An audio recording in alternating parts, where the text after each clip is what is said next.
KWT slaying.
Salama family, salama. How y'all doing today? Hope you're blessed and highly favored. So, we're living in some interesting times for sure. A lot of stuff going on, and it's as I titled this particular stream, dire. We're in some dire situations. We're dealing with a lot of stuff, and a lot of people don't even get it. I'm like, you know how they talk about the perfect storm? It's the perfect storm. Everything is lining up for the collapse of Babylon. If you let me rephrase this. Let's say if the collapse of Babylon wasn't planned, you couldn't have done a better job planning. That's how bad it is. I'm like, okay, I have a building. I want to destroy this building. I don't want everybody to know that I want to destroy this building. And, the reason why I want to destroy this building is because I want the land, I want the people out of the building, right? I want to take it over, but I can't make it look like I want the building. I can't make it look like I want to kick the people out of the land. So what I do? I send in a few people and I mess with the foundation, and the building starts to lean. Oh, I might not want to live here no more because the building leaning. So then people still go in and outside the house. They go in the house. You know what? Now my power keeps getting shut off every week. Okay, so now, I deal with that. I learn how to deal with that. The power shuts off every week. Okay. Now my water full of lead. How am I going to live in this house? I got intermittent electricity. I have lead in my water. Oh, let's not forget, there's a bunch of gangs in this neighborhood now. There's a bunch of gangs fighting on my street, and it's getting worse and it's getting worse. And so, not only that, there's a big battle going on in the state right next to me, which looks like it's coming this way. I really want that house, right? So I orchestrated all this stuff. I told you, I think it's all scripted, but it's the perfect storm.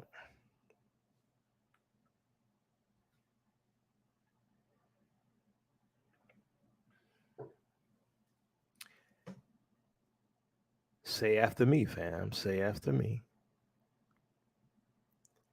Hashtag ain't no 400-year prophecy.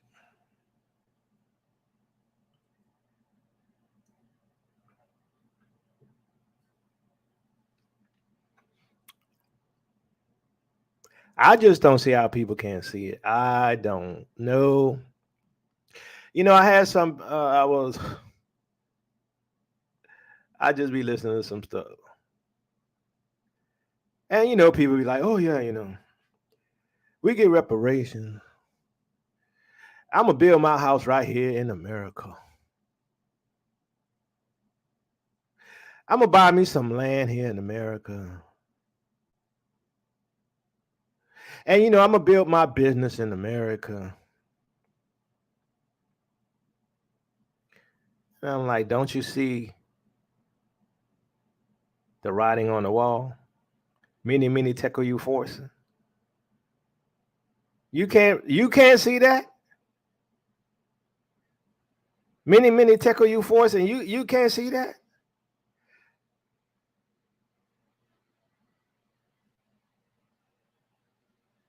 So you're gonna build a house, you're gonna buy some land, you're gonna start a business in a land that is collapsing.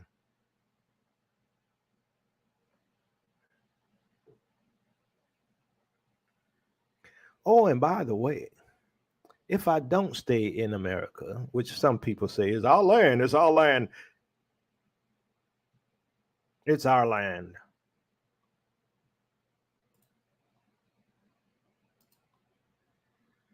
It's our land.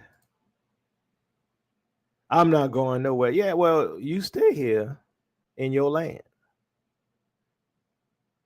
Oh, well, I'm not going to stay here in the land. I'm going to leave, but I'm going to go somewhere else. I'm going to go to these Asian nations. I'm going to go to the Middle East. I'm going to go to Europe. I'm going to go to places where we aren't in control. So I can invest in those nations which are already marked for destruction as well. I'm going to do that too. So that when all hell breaks loose in those nations, they're going to treat me like they did when our people were in Ukraine. Oh, yeah, that makes sense. I'm going to go to China and start my business because they got a good economic system. But if you believe Second Esdras, China going to get hit too. That's if you believe Second Esdras.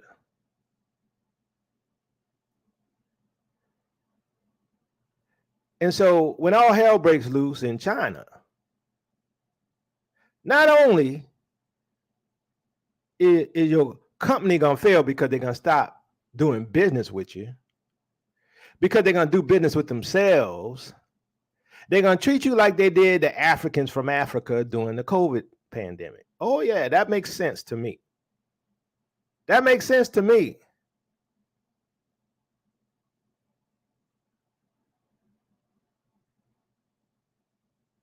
See, all nations don't have to put us in bondage to be under judgment.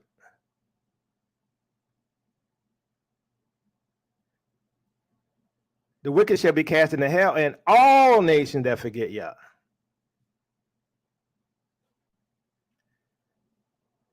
What's going to be left standing when all things settle? When this system coming down, what's going to be left standing? The word of God, Yah's land, Yah's people.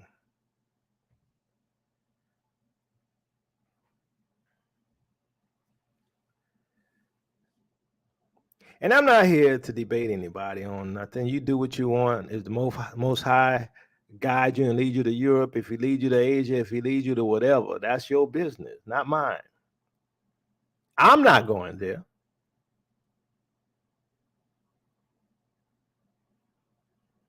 I'm not going there. I saw how they treated the Africans from Africa. The only reason you got treated well during the COVID pandemic is because you had that American passport.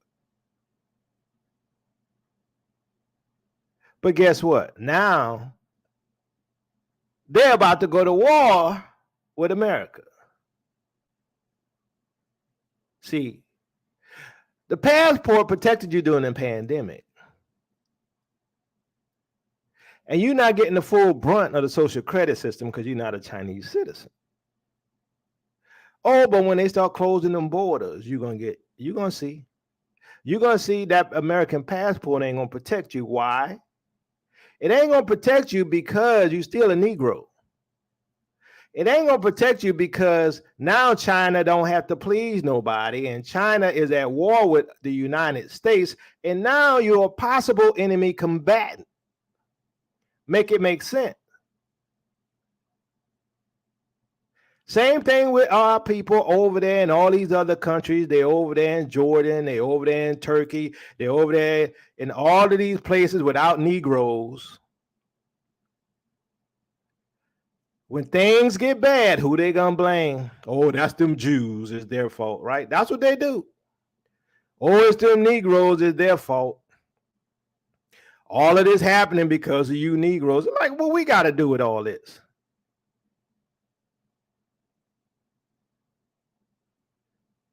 See, look, like I said, it ain't my business. But you ain't gonna be able to leave when you want to leave. See, that's the thing. You gotta leave before all hell breaks loose.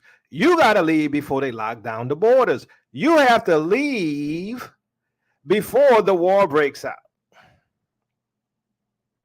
See, you assume that the airplanes are going to be available and the boats are going to be available and you're going to be able to leave.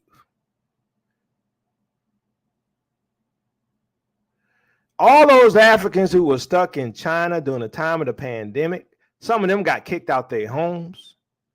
They couldn't leave. They couldn't go back to Africa.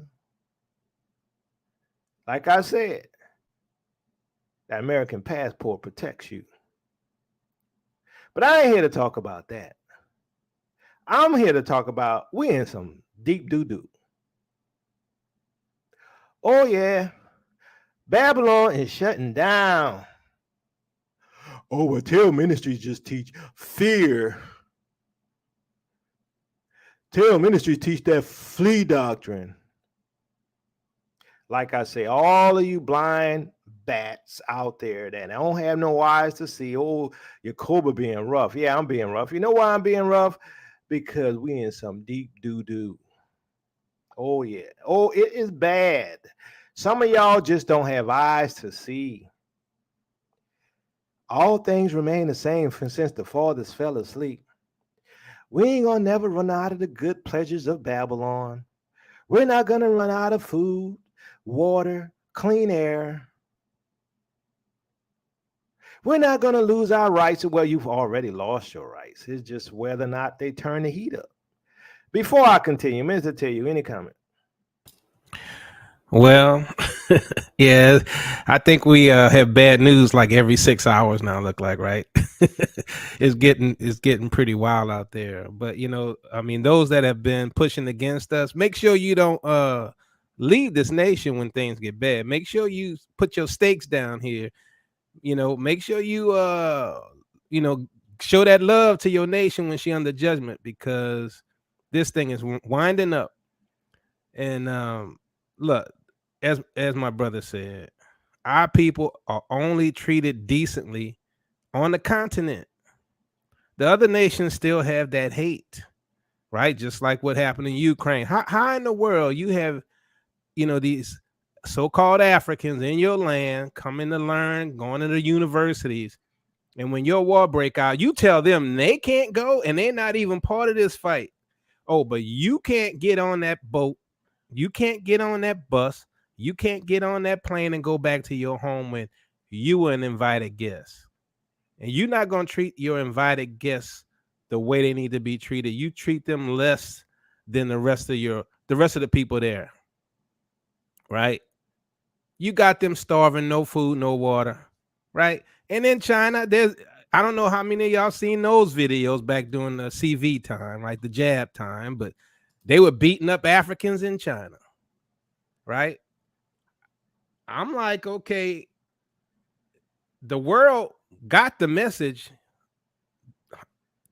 decades ago, if not centuries ago, that they don't need to treat us with no respect. right? That includes the diaspora, that includes those on the continent. This is why those who understand that unity, Pan-Africanism, let's say, is the key to our survival. So now think about it. If you believe the scriptures and the Bible said that Israel is going to be a nation again, Israel is going to be the head, they're going to lead. How you think that's going to happen? The current superpowers got to get a deadly wound, or at least get injured very badly to where they can't affect the continent. Because right now the continent is weak. So all of these superpowers are going to take a huge hit from World War III, and watch all the attention going to go to Africa. But go ahead, Minister Yacob. Yeah, so some people say the chat is going too fast. I'm not sure how to slow that thing down. I ain't never learned how to do that. Let me see if I could do that right quick. Keep talking, Mr. Taylor. Let me see if I could slow that thing down right quick. Yeah, I don't know if you can slow it down. It's rolling though. Yeah, let me see how to do that. Let's see.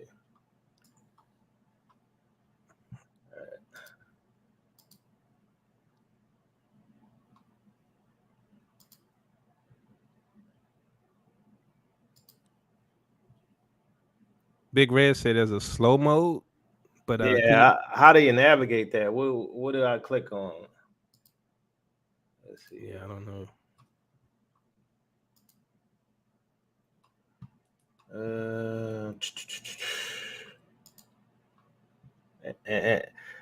I guess I never really had the time to spend trying to figure this thing out. Let's see. Can you do it while so you Minister Tate, mm-hmm. while I'm doing this, talk about reparations right quick before I do all that. Well, I mean, there's a big discussion going on about reparations. Personally, I'm not holding my breath, right? I mean, even if they wanted to give each and one of us $5 million at the time when the dollar is crashing, I don't think that's a good decision to accept that, right? When the banking system is going down, when the U.S. has 34 trillion in debt, we're going to take that fiat currency at the time is about to get replaced. Mama ain't raised no fool, right? I don't want it.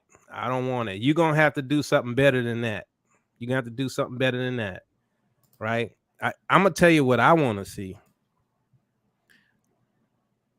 While I'm here, I definitely want no taxes, right? We earn that. We don't need to have no taxes for the next 3, 4, 500 years. All right, because we earn that. Right now, on top of that, you need to give us some money. But even when your currency changes, that money needs to hold whatever the reigning value, the reigning currency value is. I want to see that money, that value change to whatever the reigning currency is. So if you did give me $5 million and your currency crashed, you best make sure that the new value and the new currency, I keep that value. Now, even with all that, you really can't pay us back for what you did to us. But what I do want to see is the continent get attention.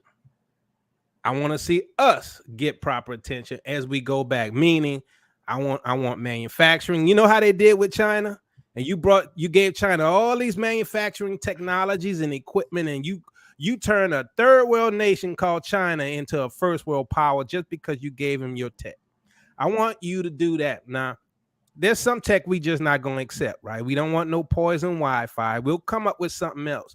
But what I'm saying is we want to be able to manufacture everything. We want high-end farming equipment, right? First-rate water filtering systems, right?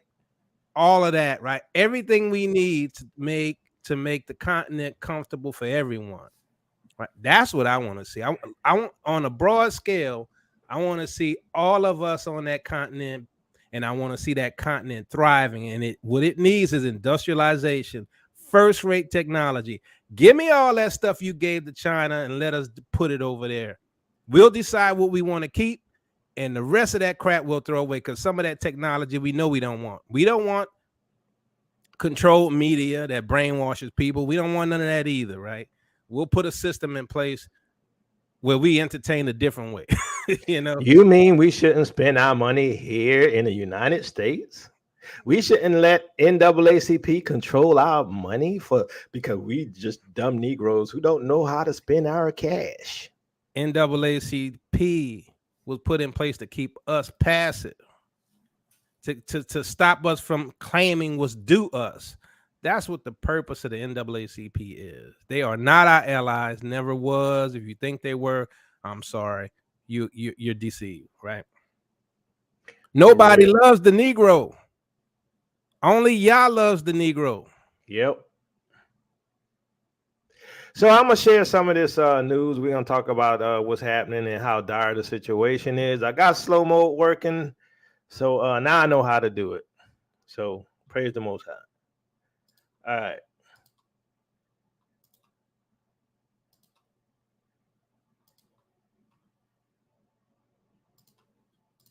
Morning after the U.S. says a Russian fighter jet collided with an unmanned drone. Bethany's back now with what played out over the Black Sea. So here's what we know this morning. The drone was flying in international airspace right over the Black Sea when the Russian jets approached. The Pentagon says that the Russians actually shadowed the drone, making 19 close passes, and then they sprayed fuel on the drone several times. Here's what they say happened next. They collided with the aircraft, damaging the propeller and essentially putting it in a situation where it was unflyable and uncontrollable, so we brought it down. Russia's defense ministry says that's not the case. They claim that the drone was actually flying toward Russia's border and then crashed because of sharp maneuvering. And Russian jets never came into physical contact with that drone. So far, that drone has not been recovered. All right, so we have this escalation and conflicts between NATO and between Russia. And so understand this, that, these are just the prerequisites for war, right? It's coming. It ain't if. It's just a matter of time. Because apparently they want to fight. Now, what does that have to do with us? That's the question. I ain't getting in it. I told y'all that before. I ain't getting in it. I'm not going to be in it. I'm not dealing with it. But let's look at more. Unless you have something you want to say about that video, Minister Tate. Yeah, I just want to reaffirm. We've said this probably a few years now, is that what was going on, at least on the simple level, I think is a lot more complex when you talk on the spiritual level. But on the natural level, you basically have the Cuban Missile Crisis reversed, right? So when people tell you Russia they attacked this innocent Nazi nation called Ukraine, no, right? Russia's way of living is in danger. Russia felt threatened because NATO is putting nukes all around them in all these other nations like Poland and all this, right? Romania. And when they see it happening with Ukraine, they're like, oh no, that's enough. You put nukes in Ukraine, we won't have time to respond. So we're not going to go for that. So it was just like the Cuban Missile Crisis, where America told Russia, look, you can't put nukes on our shores right there in Cuba because we can't do nothing, right? If you do this. So that was the high level view of what's going on. But if you notice, NATO, instead of trying to negotiate, is poking the beehive. They keep hitting the beehive with the stick, wanting the bees to come out, and the bees are like, I'm not coming out. I'm trying not to come out. You keep hitting it, and then they send out three, 4 bees come out, giving you a warning, right? And you slam that beehive, and now all the bees are attacking you, right? And that's what they're doing here. That's what NATO is doing to Russia. And they're using their propaganda machine to say Russia, don't have a legitimate cause in this position, in this situation. that they're the aggressor with no reason, but they have a reason. It's just that controlled media don't let you hear it. All right, so let's continue here.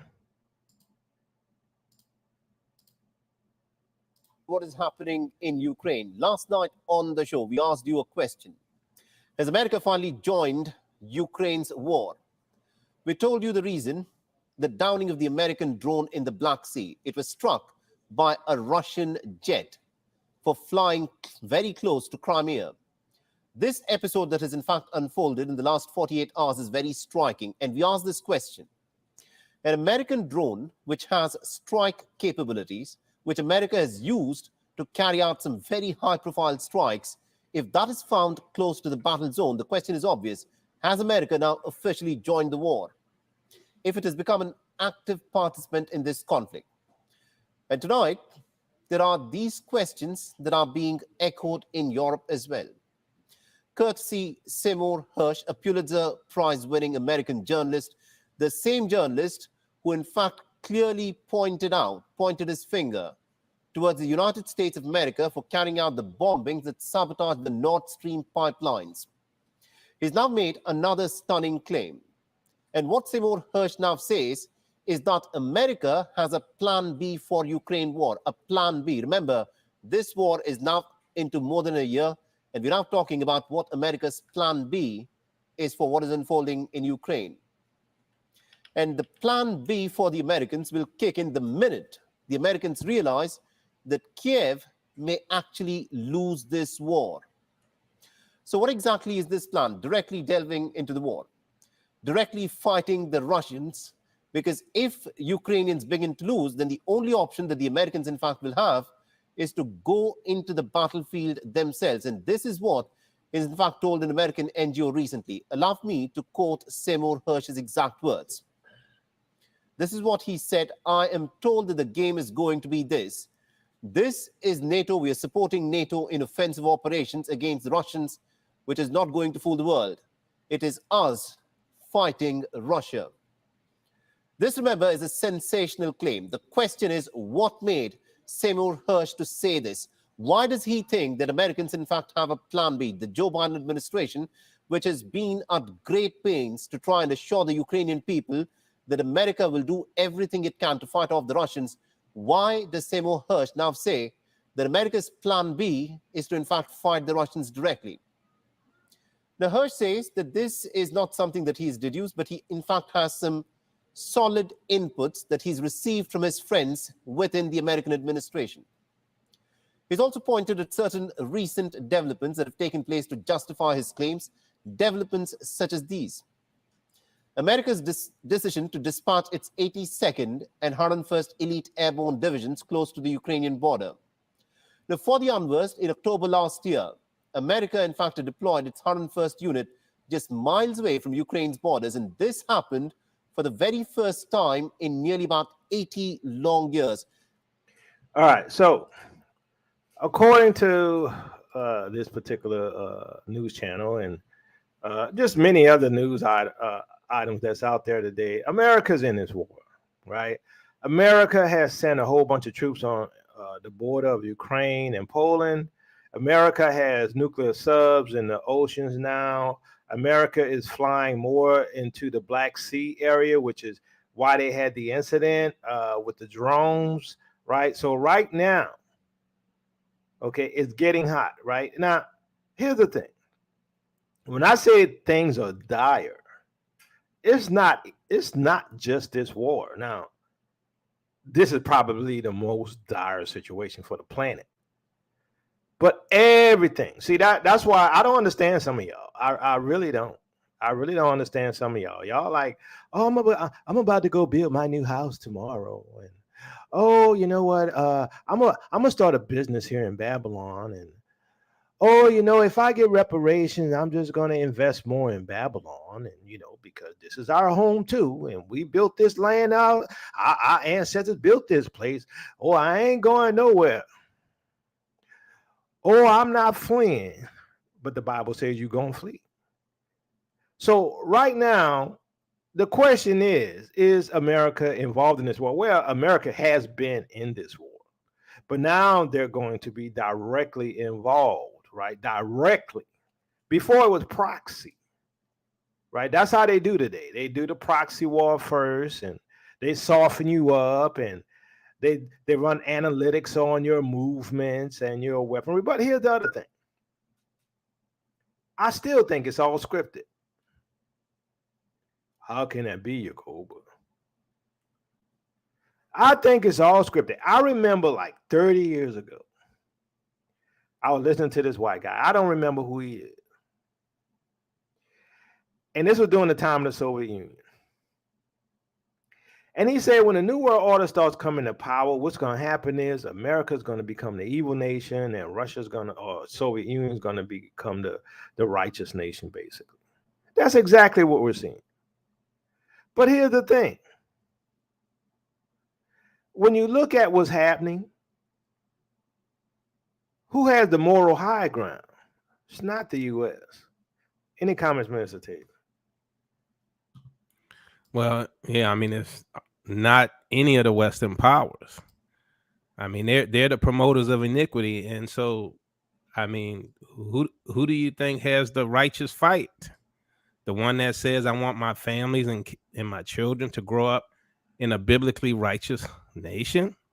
I mean, that's what we're looking at here. We got a group of Western nations that are trying to change times and laws, that are trying to create their own definition of righteousness when that's really anti-biblical.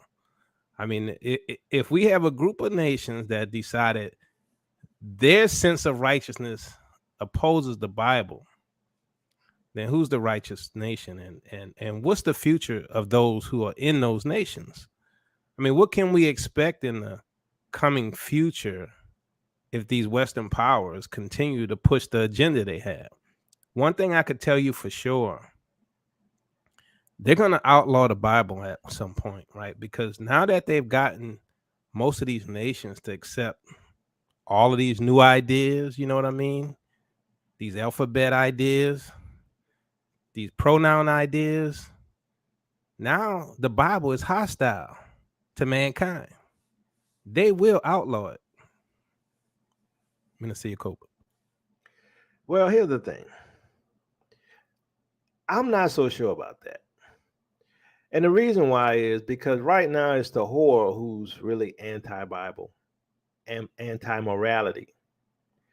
But when we look at what's happening on the world scene, right, the establishment of the three monotheistic religions, right, that whole Abraham house that they're building in in the UAE, right? So you got the Catholic or the Christian cube, and you got the Jewish cube, and you got the Muslim or Islamic cube, right, which they call churches and mosques and synagogues.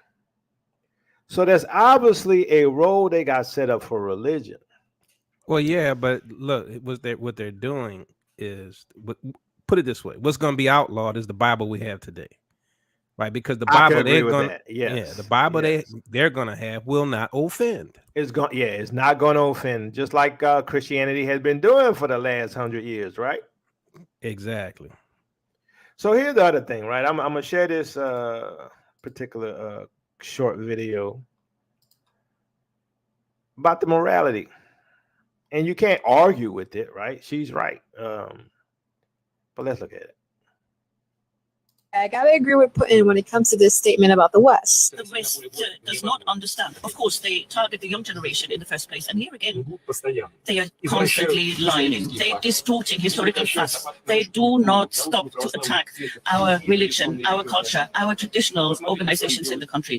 Look what they're doing to their own nations. They destroy families. They destroy national cultural identities. They educate children to become pedophilics. It's a norm of their life. And so, of course, they can do whatever they want at home. What do I want to say? People have the right to live the way they want. We have always defended this value as well. We are not interfering in the private affairs, in the private life of people. We let them live.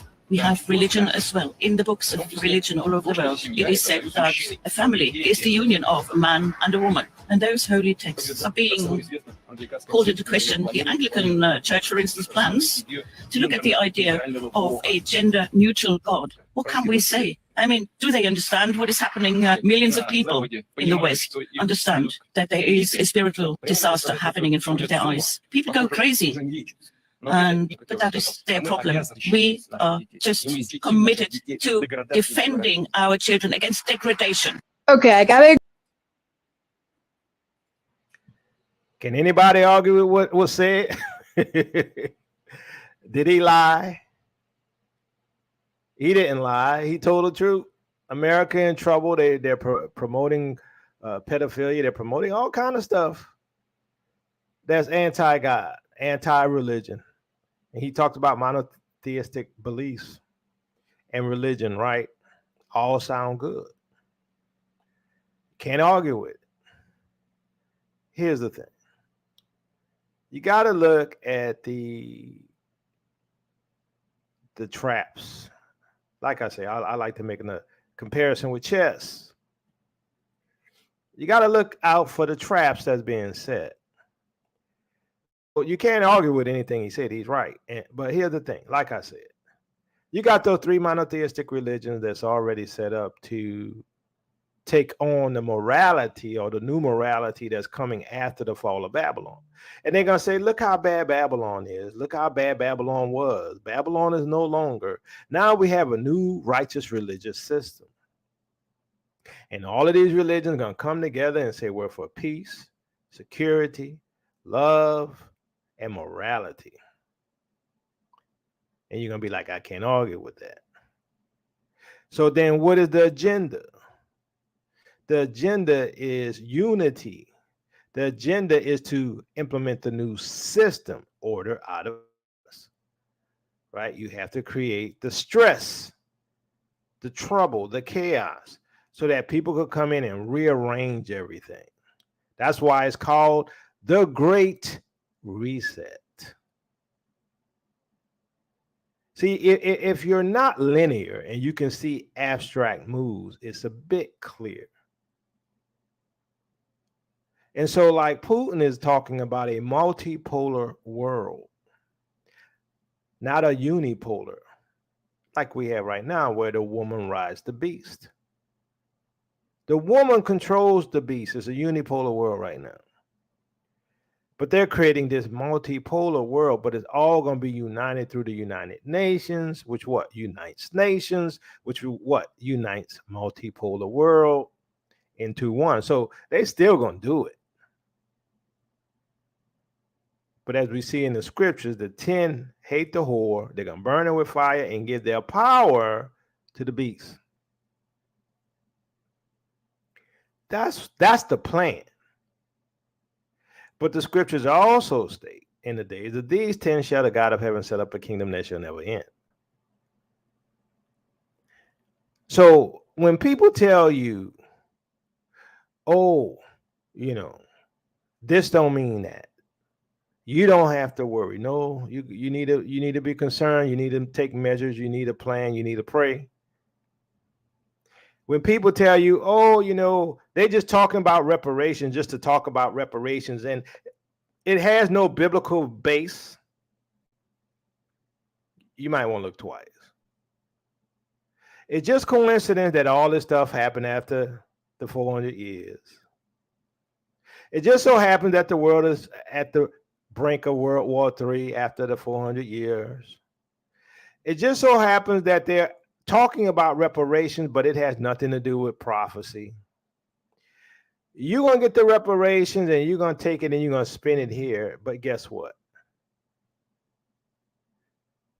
The little farmer, the Israelite farmer in Colorado, he didn't bought his land amongst those people. He didn't grew his vegetables and his animals and raised his animals. And guess what? They're trying to take his land from him.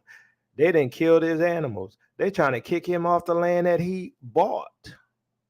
But you're going to go ahead and you're going to take your quote unquote reparations and you're going to live amongst these people. Yeah, right. That makes sense to me. Yes, hashtag ain't no 400-year prophecy. It makes me think twice about some of y'all because it makes me wonder whose side you on. You can't see that this world under judgment. You can't see that this nation under judgment. You don't see that there's a ticking time bomb going on right now where the time of this Gentile rule, at least through the whore, is over. Minister Tate. Yeah, I just wanted to refer to your video, yesterday, Hippie Jesus, right? And what I've noticed is the role of Eurocentric Christianity was to gaslight anybody calling out sin. And Minister Yacobo pointed that out, right? Where when you see something wrong, you can't judge, right? When you try to say the Most High said, "Thou shalt not," you get punished. You get verbally assaulted and gaslighted for saying it is written. Today, you can't find a pastor on TV, off TV, that's preaching the Bible with balance, right? They stick to the love side, and you switch to the love side. Next thing you know, you have embraced everything, and you have embraced every form of iniquity. That has been part of this New World Order as well. Eurocentric Christianity has, it's hard to say usurped because it's the same people that hung our ancestors from trees after they got out of Sunday service. So it was always something in place to mislead the people who actually wanted to serve the Most High. And so now Yah has woken up his people.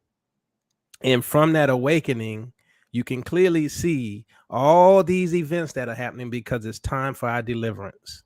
And really, it's like DEFCON 1 in the spiritual world. Satan hit DEFCON 1 and told his angels and his demonic servants and those 1%ers, we got to do something because they woke and they're not going back to sleep. We can see that they're not even close to being sleepy, right? This is all about you, believe it or not. And the evidence is after 2019, not only has things gotten worse, they have gotten to the point, to an event that we have never seen before, and we're only seeing the beginning of it, and it's already bad. Literally, our survival is at stake. That's how bad it is. It's dire. So NATO has troops in Poland on the border ready to go in Ukraine. NATO has put the nuclear subs in the water. NATO is flying the F-16s and the F-15s in the Black Sea area. NATO is sending drones to go and monitor Russia. Just think if it was the reverse and Russia was like over there in Cuba and Venezuela, sending drones over there peeking at us and got troops in Mexico. I'm just saying, you think America wouldn't feel some kind of way? You wouldn't think that invasion is imminent? And now that we have all of this with Russia, China is sending Russia weaponry. Iran is sending Russia weaponry. You have an alliance against the West, the East against the West. You have the BRICS nations against NATO, basically. Even though that's an economic union, but you know.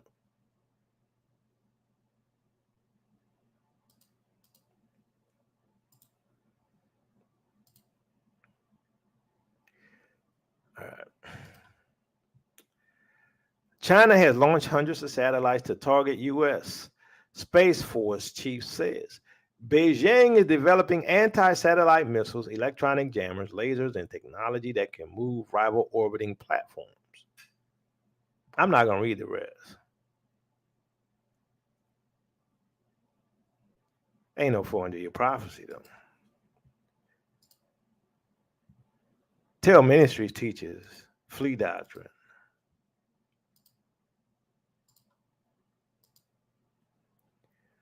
North Korea says 800,000 youth join military to wipe out the U.S. and ROK. Apparent escalation comes days after nuclear missile tests as DPRK accuses allies of crossing a line. Ain't no 400-year prophecy,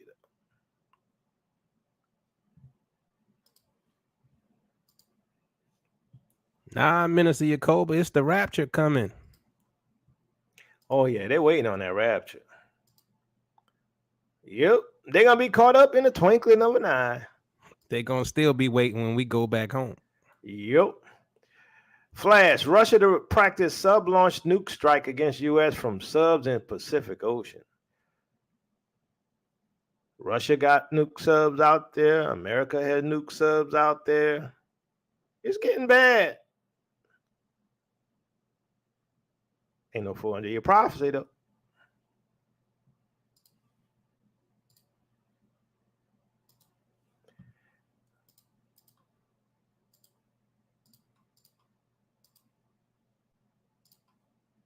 Now learning that the ICC, the International Criminal Court, has issued an arrest warrant against Vladimir Putin and another Russian official. Both are at the center of an alleged scheme to forcibly deport thousands of Ukrainian children to Russia. This is a topic that we've been talking about so much on this show. Let me get back to Ivan Watson. He's back in here. He's joining me now with more on this. Ivan, what are you hearing about this? Well, I mean, the headline here is that the International Criminal Court has issued an arrest warrant for the president of the Russian Federation, Vladimir Putin. They've also issued an arrest warrant for a second Russian official that I don't think people will recognize her name. Her name is Maria Lvova Belova, and she is the Commissioner for Children's Rights in the office of the president of the Russian Federation. In this statement, the ICC is basically accusing the two of them of being complicit in the alleged abduction of Ukrainian children from territory in Ukraine occupied by the Russian military and taking them to Russian territory. Now, Russia has been very public about saying that it has taken Ukrainian children to Russia, has basically played up the adoption of some of these children and basically claiming that they're rescuing these kids.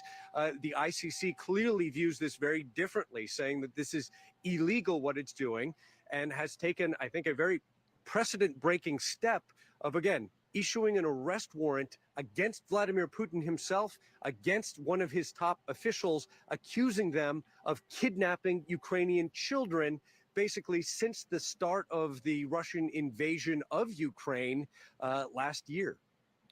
And you know, Ivan, I had the former ambassador at large for war crimes issues, Stephen Rapp, on earlier this week. And this is one of the issues that we were talking about. And he said he was just in Lviv speaking to a child who was able to be returned from Russia only because their family member went to extreme lengths in order to try to find them after they say that this allegedly happened to this child. And the thing is, it's pretty hard right now to even know the scope of how many children have been taken, kidnapped, abducted, and taken to Russia. The United States has put the number at somewhere saying at least 6,000, but I have heard Ukrainian officials put it at north of 16,000. Yeah, and it just, this is part of the terrible and bloody fog of war. I mean, you have entire cities that had populations of hundreds of thousands of people that have been smashed, reduced to rubble, children orphaned, and probably bodies that have yet to be found of some of the civilian casualties as a result of this catastrophic invasion. All right, so to me, it seems like it's the pot calling the kettle black, right? I mean, you know, the West has the biggest problem of human trafficking than anybody in the world. And it seems to me that it's more than likely that what's happening is that, you know, a lot of those kids they took in to protect, you know, from getting killed, right, by the Nazis, right? the Azov Battalion, right? Because the Azov Battalion, if you were like a Russian person or whatever, the Azov Battalion wrap you around the street like with saran wrap. This was like in the beginning of the war. They'll wrap you around the street with the street light with saran wrap and stuff, and torture you and have you freeze out in the winter, right? I'm like, this is the type of people we're supposed to be defending, right? Minister Tate. Yeah. So yeah, I actually lost my thought there. I had something I wanted to say, but it slipped my mind. Well, we could come back if you want. All right. So they're also in they submitted a warrant for the arrest of Putin. Now, can you imagine any nation that tries to arrest Putin if he goes to their nation? Oh yeah, they're gonna get hit with something hard. Yeah. So yeah, go ahead. So yeah, what I wanted to say was concerning that was, where's the warrant for George Bush when they invaded Iraq for this weapons of mass destruction thing? When there was no weapons of mass destruction, that was a textbook international crime, an invasion of a sovereign nation, wasn't it? I guess he wasn't messing with little kids.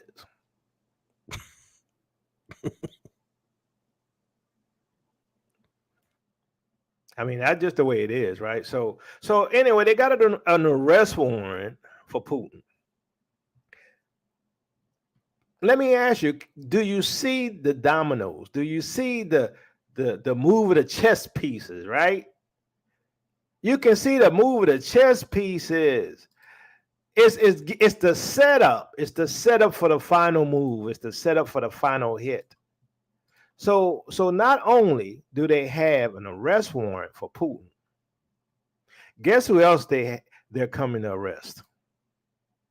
Donald Trump saying in a social media post that he expects to be arrested on Tuesday, urging his supporters to protest. He says the charges will come from the Manhattan District Attorney's Office over alleged hush money payments. Trump's spokesperson walking back his claims.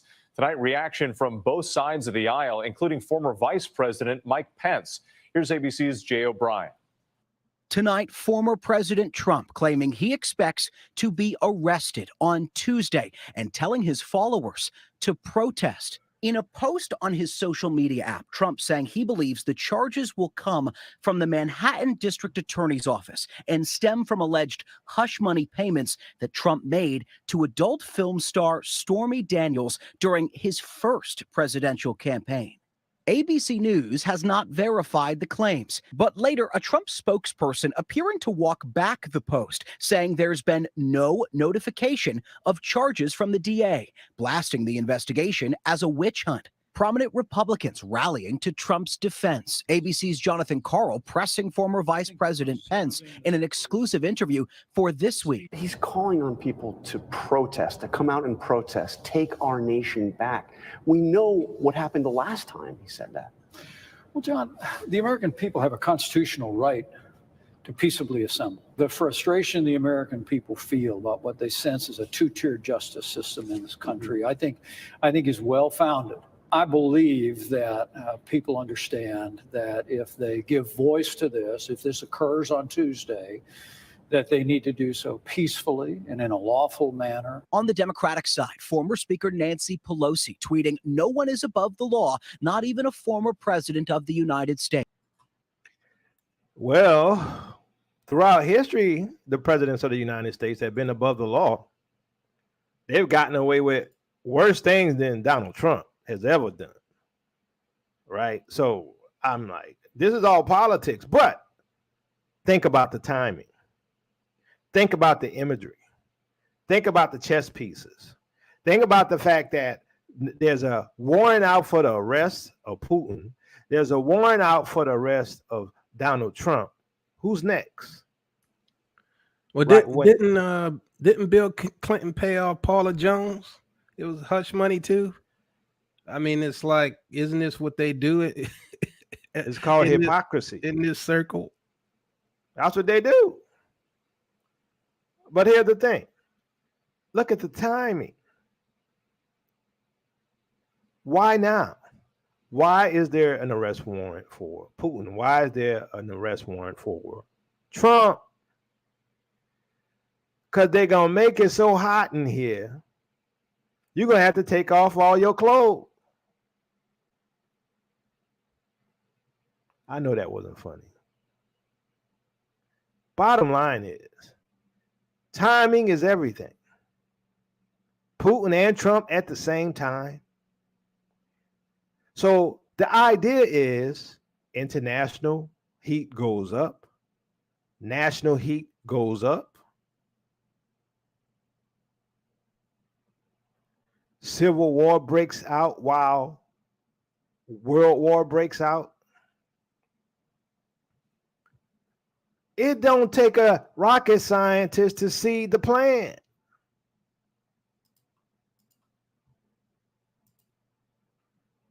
I mean, a blind man can see it.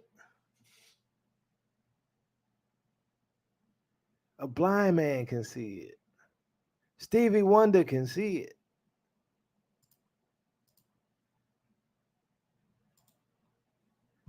MAGA supporters call for Ron DeSantis to deploy National Guard to protect ex-president at Mar-a-Lago and plan a Patriot moat at Florida Mansion as GOP chiefs accuse Manhattan DNA of abusing power. Can anybody say Civil War, boys and girls? Can you spell Civil War, boys and girls?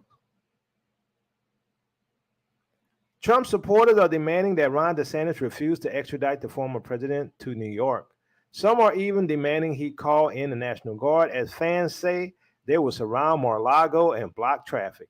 The former president urged his supporters to protest, as he claimed he will be arrested Tuesday on criminal charges.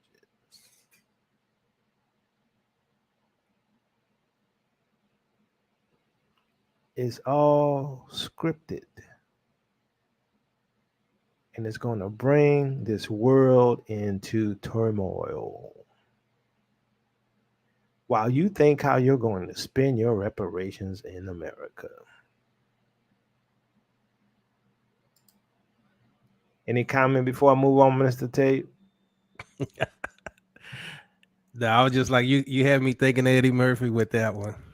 It's a beautiful day in the neighborhood. It's a beautiful day in the neighbor. Would you be mine? Hi, boys Could you and be girls. mine? Won't you be my neighbor? One day when you're not home, my friend, I'll break in. I just had to. Sorry. Yeah. So here's the thing. It's dire. It is dire. The situation is dire. Y'all don't get it. Tail Ministries promoting fear. I'm not promoting fear, because if you walk by faith, you don't have fear. If you walk by faith, you don't have fear. But here's the thing. Times be a changing. Babylon is falling. Babylon's gonna fall so hard she ain't getting up. And it's all planned. And it's all coordinated. Order out of chaos for the Great Reset. And just to make sure you understand how bad it is, that more so, even worse than Civil War, is your lack of water. Nuclear power plant leaks 400,000 gallons of radioactive water. While Xcel Energy reported the leak of water containing tritium to state and federal authorities in late November, the spill had not been made public before Thursday. Minnesota power plant leaks 400,000 gallons of radioactive water. Where is this water leaked into? I wonder. St. Paul, Minnesota regulator said Thursday they're monitoring the cleanup of a leak. How do you clean up a leak of radioactive water? 400,000 gallons of radioactive water from Xcel Energy's Monticello nuclear power plant, and the company said there's no danger to the public. Oh, really? Just like there wasn't no danger to the public in Ohio. Okay. Xcel Energy took swift action to contain the leak to the plant site, which poses no health and safety risks to the local community or the environment, the Minneapolis-based utility said in a statement. Okay, so we're supposed to feel good, just like they told them people in Ohio. And those people in Ohio have an issue. I'm just saying. While Xcel reported the leak of water containing tritium to state and federal authorities in late November, the spill had not been made public before Thursday. State officials said they waited to get more information before going public with it. We knew there was a presence of tritium in one monitoring well. However, Xcel had not yet identified the source of the leak and its location. Minnesota Pollution Control Agency spokesman Michael Rafferty said. Now that we have all the information about where the leak occurred, how much was released into groundwater, and that contaminated groundwater had moved beyond the original location, we are sharing this information, he said, adding the water remains contained on Xcel's property and poses no immediate public risk. Now, here's the thing. This not fully true, because I read, and let me see if I can find an article. I also read that it went into the Mississippi River. Now, they're saying it's contained. Now, who's telling the truth?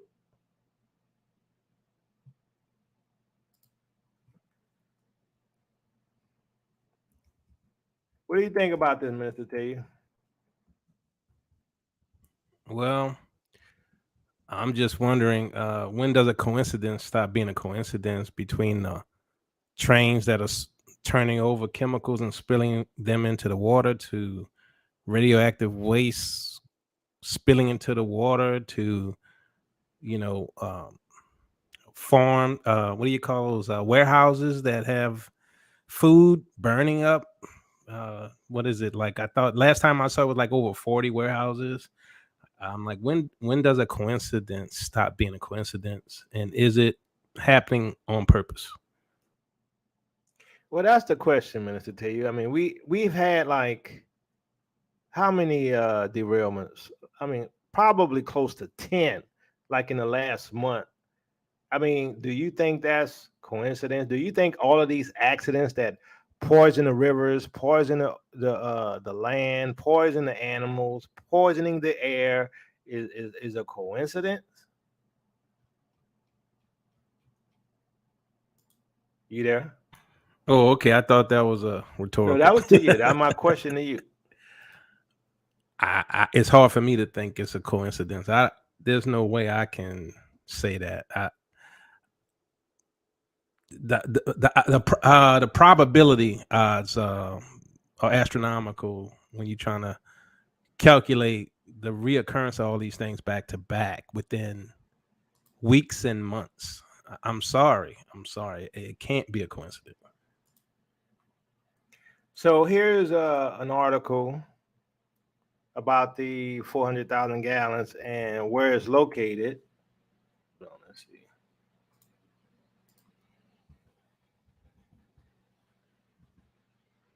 Monticello plant is about 35 miles northwest of Minneapolis, upstream from the city on the Mississippi River. So why is this plant on the Mississippi River? And remember, it went into the groundwater. Now, they say it was contained on the site. Do we really believe that? They already said it went underneath in the groundwater. So more than likely, this contaminated the Mississippi River. So if you start seeing people getting cancer, right, and other unknown diseases, now you're going to know why. So while all of this is happening, your water being poisoned, your air being poisoned, your food being poisoned, the land being poisoned, Civil War about to break loose, and World War III about to break loose, you have a collapse of the financial system. They are ending the U.S. financial system. Wall Street Journal, on the brink of collapse. 186 U.S. banks, they are ending Credit Suisse. Are they preparing a global financial event? Can we say yes? The figures released by the Wall Street Journal are dizzying. According to which almost 200 U.S. banks, 186 to be exact, are at risk of financial collapse. The Wall Street Journal cold-bloodedly executed the U.S. financial system by publishing information that creates the conditions for a bank run. Like I said, look at everything that's happening. This is a coordinated war on humanity. Silicon Valley Bank failed after rising interest rates reduced the value of its assets and anxious customers tried to withdraw uninsured deposits. Here's the thing. A lot of people want to get into the discussion about finance and how America has, increased interest rates or reduced interest rates and caused all of this chaos. But they never talk about the fact that it's all a game. It's a monopoly game. And they make the rules about the game. And the question is, these interest rates that is on this money that we borrow, who are we paying it to? Who's causing it where our debt is, let's say, 60 trillion or more? How do we have debt? Who are we paying to? And if that's the case, if we own it or whatever, then guess what? We can forgive ourselves the debt. But if we can't forgive ourselves the debt, then who are we paying to? Oh, well, we're paying to the Chinese, and we're paying to the corporations, and we're paying to all these other people. But it's a Ponzi scheme, because tomorrow I can change the rules of the game. So why do I care about the quote unquote debt ceiling or the fact that we didn't raise interest rates enough, so now the market is collapsing because we weren't paying any interest out? Who cares when I make the rules? It's all a con. It's a global game. It's a monopoly game. And most of us can't even play in it. Most of us can't buy a hotel on Boardwalk.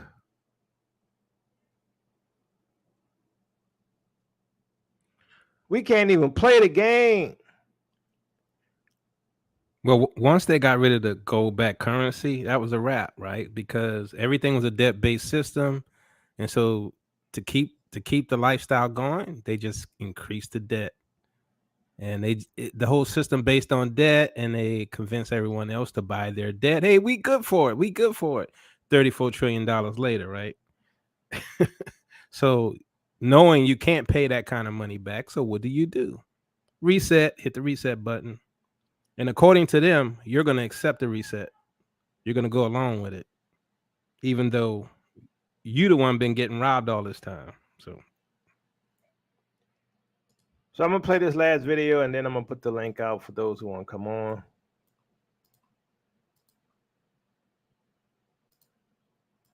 Credit Suisse saga here, U.S. shareholders of the bank have filed a proposed class action against Swiss Bank for allegedly defrauding them by concealing problems with finances. The lawsuit, filed in federal court in Camden, New Jersey, accuses Credit Suisse of deceiving investors by failing to disclose its significant customer outflows and material weaknesses in its internal controls over financial reporting. The plaintiffs, led by Braden Turner, claim that as the truth became known, Credit Suisse's largest shareholder said it would not put more money into the bank, causing investors to flee and resulting in losses as Credit Suisse stock price fell to record low. The lawsuit marks first by U.S. investors over recent problems at Credit Suisse, which earlier this week secured a lifeline to borrow up to $54 billion from Switzerland's central bank. The law firm representing Turner was also the first to file shareholder lawsuits against Silicon Valley Bank parent SVP Financial Group and Signature Bank. Now, both of these regulators they seized in last week. Credit Suisse's largest shareholder is Saudi National Bank, whose chairman cited regulatory issues as primary reason it would not add to its 9.9% Credit Suisse stake. Overall, U.S. shareholders of the bank are alleging that the bank defrauded them by hiding financial issues, resulting in losses as its stock price dropped to a record low. It marks first lawsuit by U.S. investors over Credit Suisse's recent problems as the bank attempts to recover market confidence following its recent troubles. So what we see here is the collapse of the financial or the current system, or the what they call the old world order financial system. And don't think it's all because of financial mismanagement. It's not mismanagement. It's all by design to bring you into a great reset, to bring you into 15-minute cities, to bring you into social credit systems, to bring you into CBDCs, to bring you into digital currency. The old order must be destroyed for the new one to rise. If you have eyes to see, it's a bit obvious. But ain't no 400-year prophecy. Understand this. The example I gave of the house in the beginning, where the foundation was being slowly eroded and, the water being poisoned and electricity being shut off and all of these things. Now we're at the final stage of the house falling. And the final stage of the house falling is to remove the pillars. Removing the pillars. And once you remove the pillars, which is the financial system, the current system, the old order, the greenback fiat currency and the banking system, and now you're going to have a government-run system. I remember reading years ago that the new system of the New World Order, they still were going to have stock markets, but the value of stock would not be controlled by the market itself or the people or the investments of the people into the corporations. The value of the stocks would be created by the government. The New World Order, the global government will set the order of stock for corporations. You talk about manipulations and control. And they're going to keep making money while we are poor. Well, that's the plan.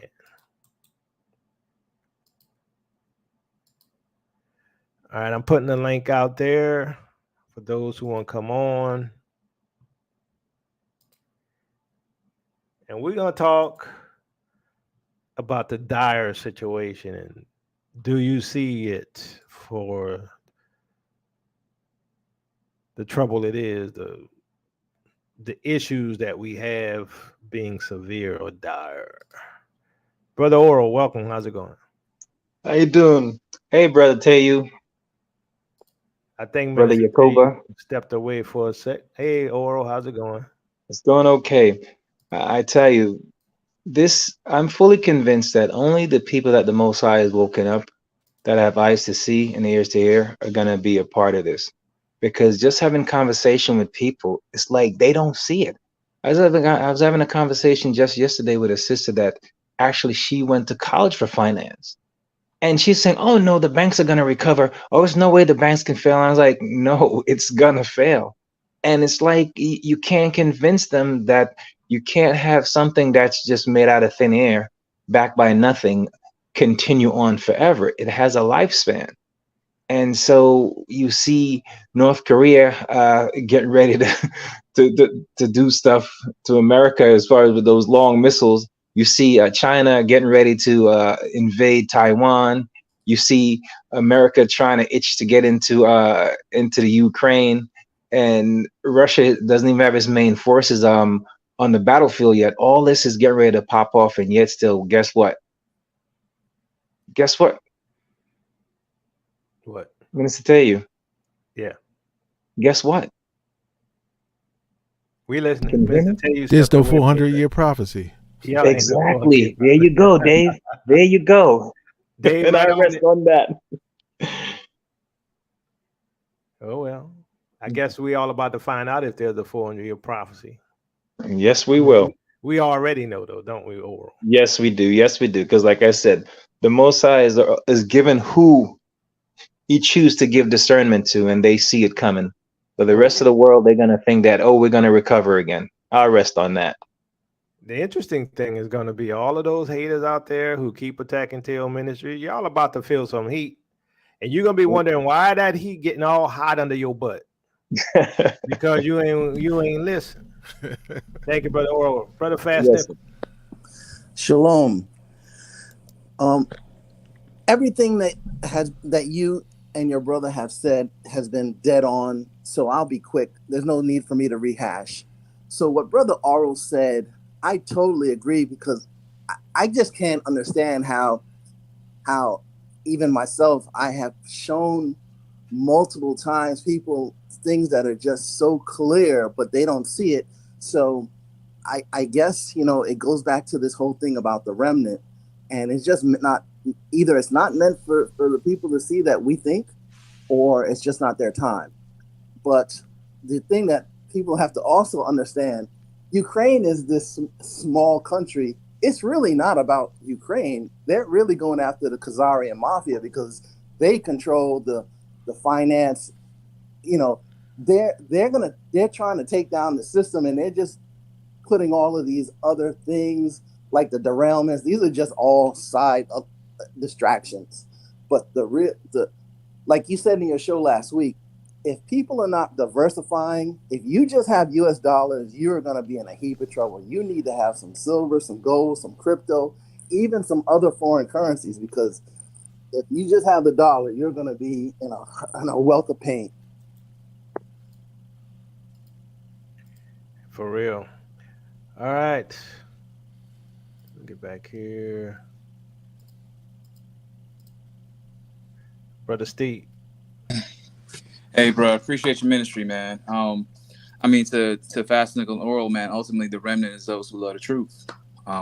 You gotta, we worship him in spirit and in truth, and you have to be willing to accept the truth, the naked, the ugly truth for what it is, for you to be able to accurately reason and have honest conversations. And folks are, God said he'll send strong delusion because the folks want it.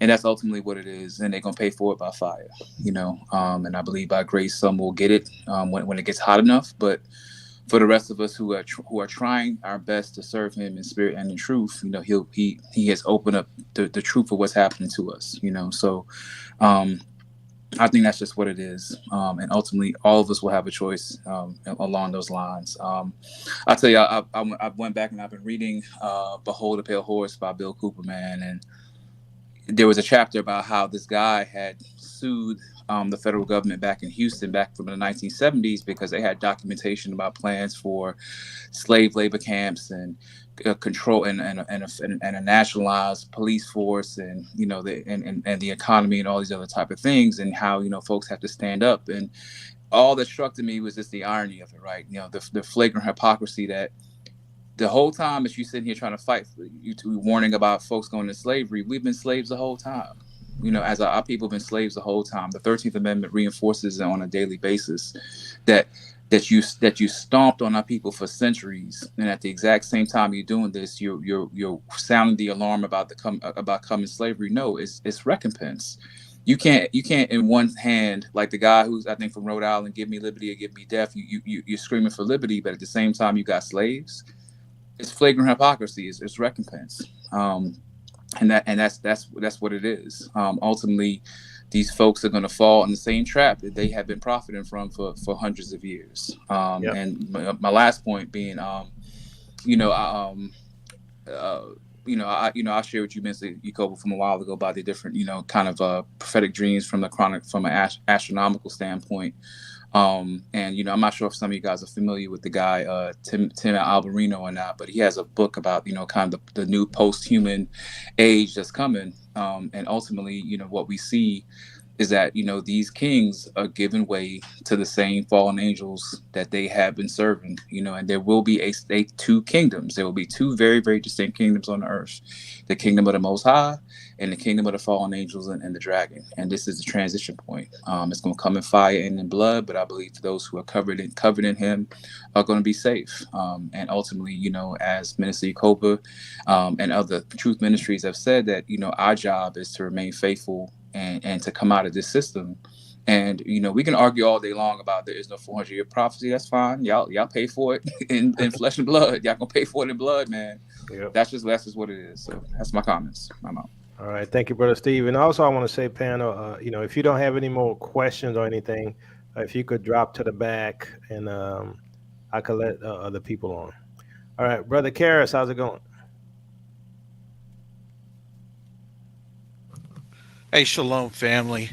Yeah, I was rushing home after my son's game, trying to come on this broadcast because there's a lot of things that's going on, and there's so much stuff that's on out there. It just keeps your head spinning every single day, right?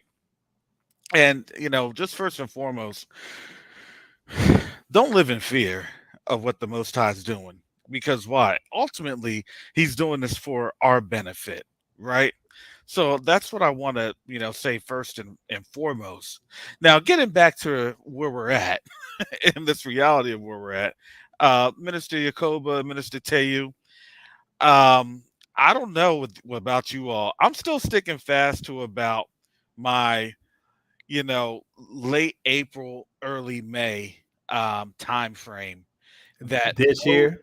no, this year, that Okay. those that can go, that those that have the ability to go, they'll probably be going. You see what I'm saying? I don't Yeah. look at the second Exodus as it's going to be everybody all at At once. one time. Yeah, Yeah, I don't see it that way either. and I believe a majority of it is going to be, hey, if we can go, man, we're out. Because here's the thing, not a lot of people realize how quickly these dominoes are going to fall.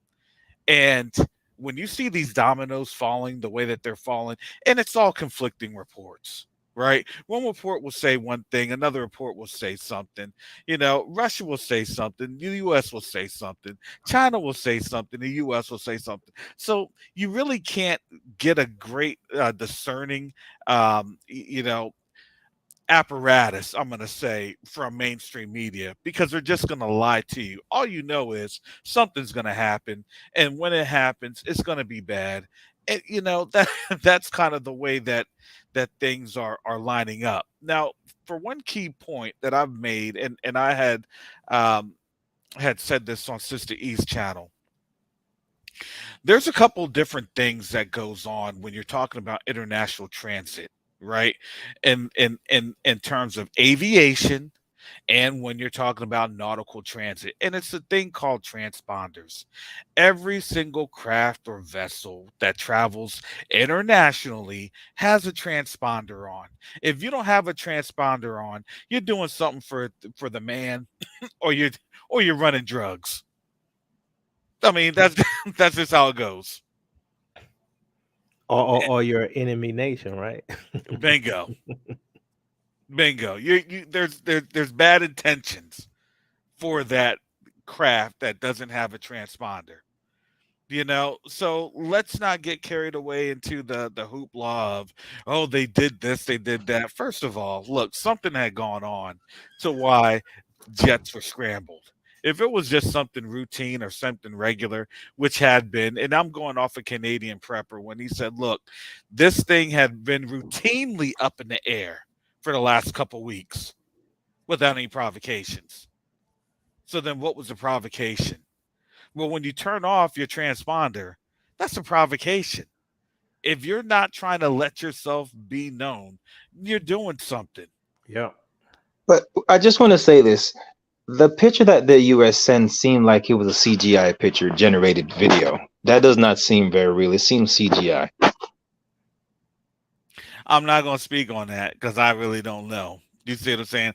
I always would say, only time will tell, right? Only time will tell. However, these are the facts on the ground because there are other people. When you look at Flight Radar 24, and my son has that app, I've seen the app. My 9 or now 11-year-old son, and he's he's in there, and he can show you, all of the intricacies and things of that nature.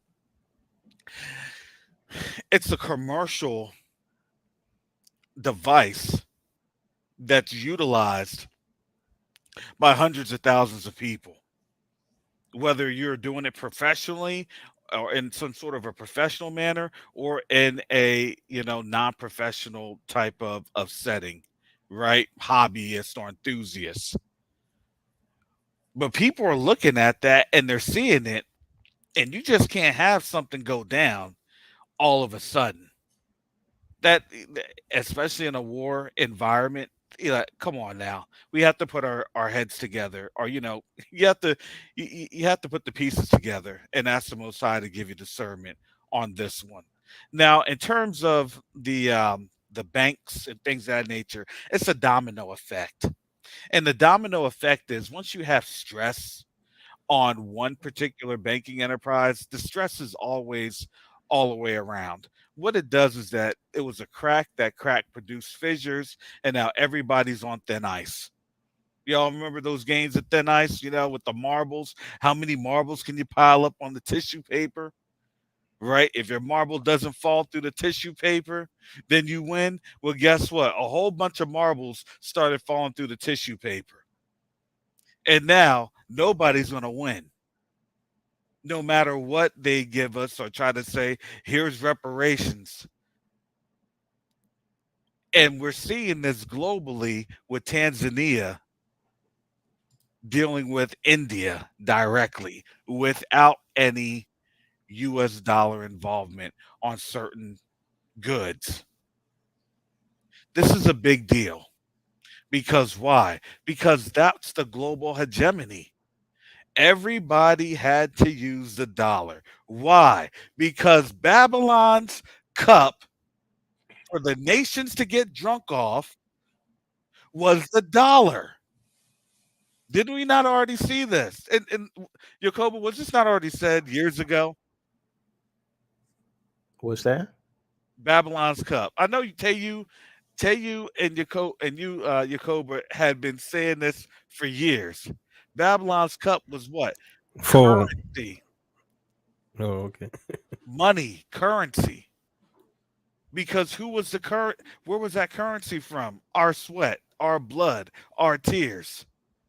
That all the nations were able to do what? Spread around. Hey, don't worry where this comes from. Eat it up. Don't worry where this gain came from.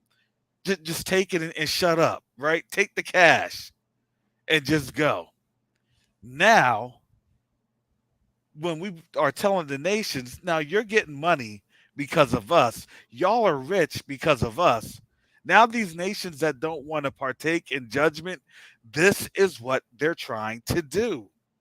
To do what? So they don't get rolled up in judgment. If you're not going to be judged, then you're going to be the one that's going to be the tool of Yahuwah's judgment.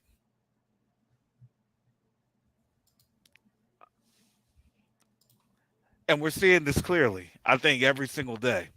Everybody's drawing their lines. They're drawing their line in the sand, whether they're doing it righteously or wickedly, who knows? But listen, they're doing what the Most High has already declared. Oh, yeah. All right. Thank you, Brother Carrot. Brother Keith. Shalom, brother. Shalom. Interesting times. Yeah. Things are dire. I think in times like these, I think people have to change their posture.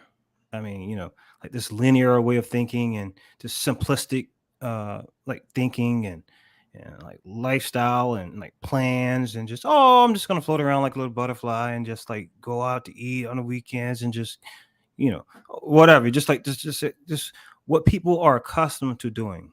People have to start to, I think, recalibrate their lives. To be honest with you, because they don't have to, but if they don't, that's not smart, and um, things are not going to go so well for people. No, if people can leave, they should leave. They should go to the continent and be thoughtful about it. Prayerful about it, of course, and make appropriate plans for it and plan for it well. Um, but some people are going to have to be in Babylon for some of this bad stuff that will happen. So people have to change their posture.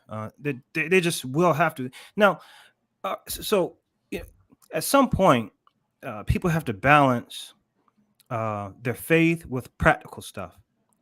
Because of course it's good to be spiritual. We all should be spiritual. We should all trust in the Most High, lean on the Most High. We should all do that. I mean, without question, that's what we're supposed to do.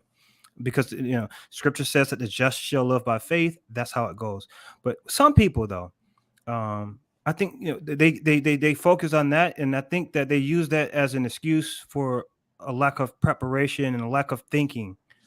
Because you do have to have faith, you do have to lean on the Most High, but some things are practical. And there are some practical things that people will have to do in times like these, in the times to come, that will save their behinds. To be honest with you, of course, ultimately the Most High will do it, but He expects for us to do some things because of course, people use the phrase "faith without works is dead," but on a practical level, you will have to do some things yourself. And I mentioned that because if not, even some people who love the Most High Yah, even some people who keep the law, statutes, commandments, will not make it.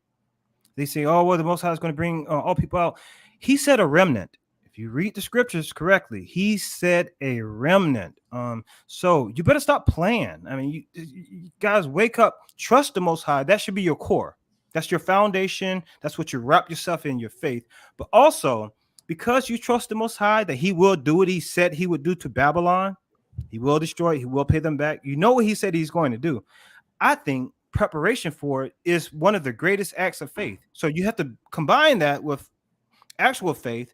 But when you can say, I believe the Most High is going to do exactly what He said He's going to do. So let me just make sure I can survive this. Me and my family can survive this. So y'all gonna have to start like acting like this stuff is actually going to happen. So if you can't leave, you can't leave. That's just the way it is. Now I'm going to say something I know is probably going to rub some people the wrong way, but I would advise you to take what I'm about to say, deposit it into your account, leave it there, and withdraw it if you need to. But when times get hard, you have to change the way you do things, and it takes a long time to produce food. Food is not easy to produce. So when you have a situation where food is hard to come by, shipping and and receiving is not something that's functioning. We saw like a glimpse of that during COVID. It'll be hard to get food. So not only should you stock up on certain things, I recommend things like rice, beans, dry goods, canned goods, and stuff like that. But not just that. I think that you should go a step further. You should think about, this is the thing that I think is going to rub some people the wrong way. You should think about the possibility of having to survive with just one meal per day. Some people will have to do things like that. Maybe one large meal or maybe a couple small meals, because when things get hard, the bottom line is that humans have to eat. You have kids, they have to eat. People have to eat every single day.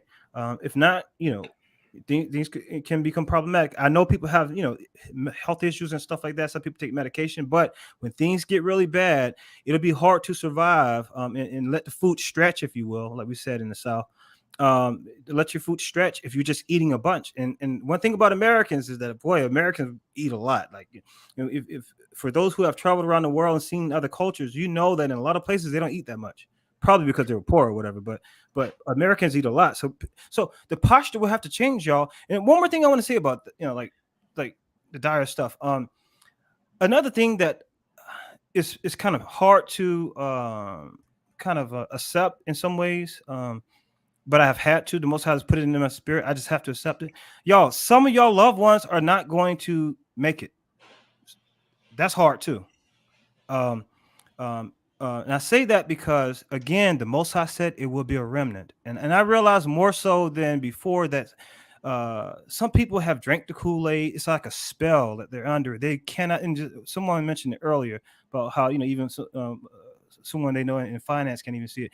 Some people have drank the Kool-Aid. They are under a spell. They won't be able to see this stuff. And some people's loved ones are not going to make it. So they're not going to see it. They're not going to flee. They're not going to do this. Some people won't prepare, so on and so forth. So I think that we have to, in these dire times, we have to prepare ourselves spiritually and fortify ourselves spiritually so that we can deal with the possibility of losing people we care dearly about. Because unfortunately, we all have a choice. We will listen or not. The Most High put it in our he presented us with the information, and he speaks to some of our spirits, and we all have free will. You will either listen or not, and some people will choose to not listen and not respond or react, and some people just aren't going to make it. So maybe some people have to start praying about it, just asking the Most High to give you strength, because you don't know who's going to listen, who's not. Well, you may have a preview because you know who's listening to you now, but you may have to pray for strength to be able to be prepared to lose some of the people you love, or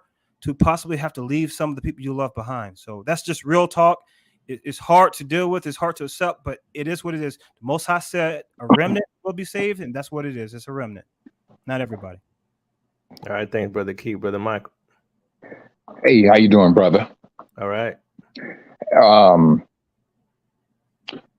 I heard you early on when you were speaking about how people will be, well, not will be, that they are talking about investment. They want to go there and go to China and things of that nature to do investment.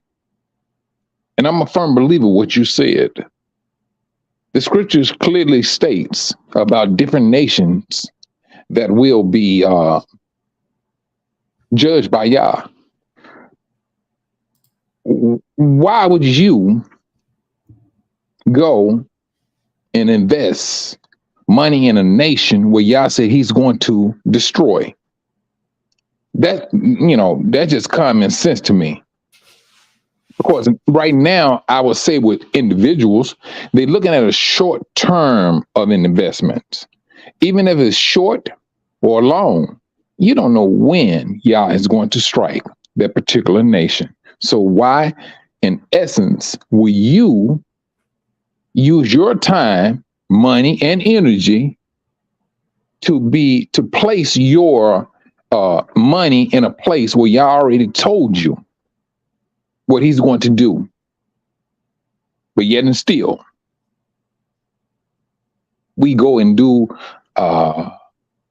according to our own flesh. I was talking to Brother Oral Friday, gave me a call. We had a nice conversation, brother. I kid you not. We had a very encouraging conversation as to our business, what we want to do on the African continent. That's what we had. Now, according to I believe that we, Israel, I believe we are the remnant. Yah said in the scriptures, he has a desire. He has a desire not to destroy anyone, but for everyone to obtain to the knowledge of his will. So right there, me myself, I do not hand people over to destruction. That's just my line of thinking. I wish that that everyone Israel attain to the righteousness of what Yah says, because he has a desire not to destroy anyone. But like Brother Keith said, some will be destroyed, because there's a lot of people out here, bruh, that loves the present system of things. Yep. They love it. Yep. They love it down. I mean, there's no ifs, ands, and no buts about it. They love this system. We, on the other hand, no, we send back. You know what? Let me fall back on this. Let me say it this way. I was talking to Brother Karis and Chantel. We was talking Tuesday, and I said this. Let's fall back. Let's go back. Let's wait to Tuesday and see what our conversation will be about. Well, Tuesday is not here, and we had all of these events that took place from that time from Tuesday up to this particular day. If you think I'm lying, ask Brother Karis, ask Chantel. We were just talking about what's going to, what thing would transpire from that particular day to now. And here we are. Here we are seeing things in motion. And it seemed like it was just like when you was earlier today, you was trying to slow the chat down. You saying it was going too fast. Brother, the system is moving the same way that chat is moving. Yep. It's moving the same way. And with that, brother, I tell you what I'm going to do. I'm in a helicopter. I'm going to hover aboard. All right. And once again, I want to say if y'all say what you have to say, if you could drop to the back, if you don't mind me putting you to the back, let me know so I can let other people on. Oh, go ahead. Right. You know what, you Kobe, no. I'll tell you what you do, brother. Go ahead. But there's a lot of other brothers and sisters out there want, what's their opinion. And so with that, you go ahead and throw me into the back. All right. Thanks, Brother Mike. All right. I'm going to try to get to y'all, but let me ask right quick. So Brother Doug is supposed to be next, but Brother Doug, do you mind if I let Sister Chantel go first because she wanted to say something? Why not? Go ahead. All right, I'll come back to you. All right, Sister Chantel, how's it going? Shalom, family. Thank you, Brother Doug. Thank you. Yes, we had a really awesome conversation on Tuesday. The reason why I came on here is, I'm listening. I'm at family's house. It's the only time that my kids get to see their cousins and so on and so forth. And I'm trying to talk to my brother-in-law who is in the financial industry, and they just can't see it. It got to the point where the discussion was heated. They don't see how Africa is going to be freed or anything like that. It's like, well, the West can sanction them and this, that, and the other. I'm like, there's so much I want to say and bring in Bible, bring in scriptures, but they don't want to hear it. They don't want to hear it. So it's like I'm finding myself tied. So this is why I said there's some things I just can't. I'm not even going to bother anymore. And it was almost like this was like the nail in the coffin. I love my family so much, but it's like they just don't want to hear, and it's so disheartening. And listening to Brother Keith where he was saying that some of our family ain't going to make it. That struck me that was just so real just now, just today. My heart is heavy, and I'm so mad that it's like they still cling to the vestiges of the West, of Babylon, and they just don't want to see it. They can't see it. They have their whole hope and everything in Babylon. And I don't know, man. I don't know. It's just, I'm not, please forgive me, but it's really pissed me off today. It really has. I'm done. I am done. That's all I wanted to say. Pray for me, because I'm not even going to lie. I'm really, really, really annoyed. So, I just wanted to share that with you all. So, yeah, that's all I wanted to say. And right. I'm going to leave. Thank you, Sister Thank Chantel. you. All right, Brother Doug, how's it going? Every day above ground is a good day. I tell you that. That's how it goes, man. For So real. I'm, you know it, unless you're a coal miner. But now I've listened and listened to you for a long time. Listen to Dave's show as usual, brilliance. Uh, you know, all the things I have to catch myself. I look at what's going on and I have to catch myself. I understand, but it's all their problem. It's all their problem. It's all doings of their makings of their doings. It's all them. And if we look too closely and associate ourselves with these individuals in a manner that may disturb our spirit, we might find ourselves folded into events that have nothing to do with Negroes. Nothing. Nothing.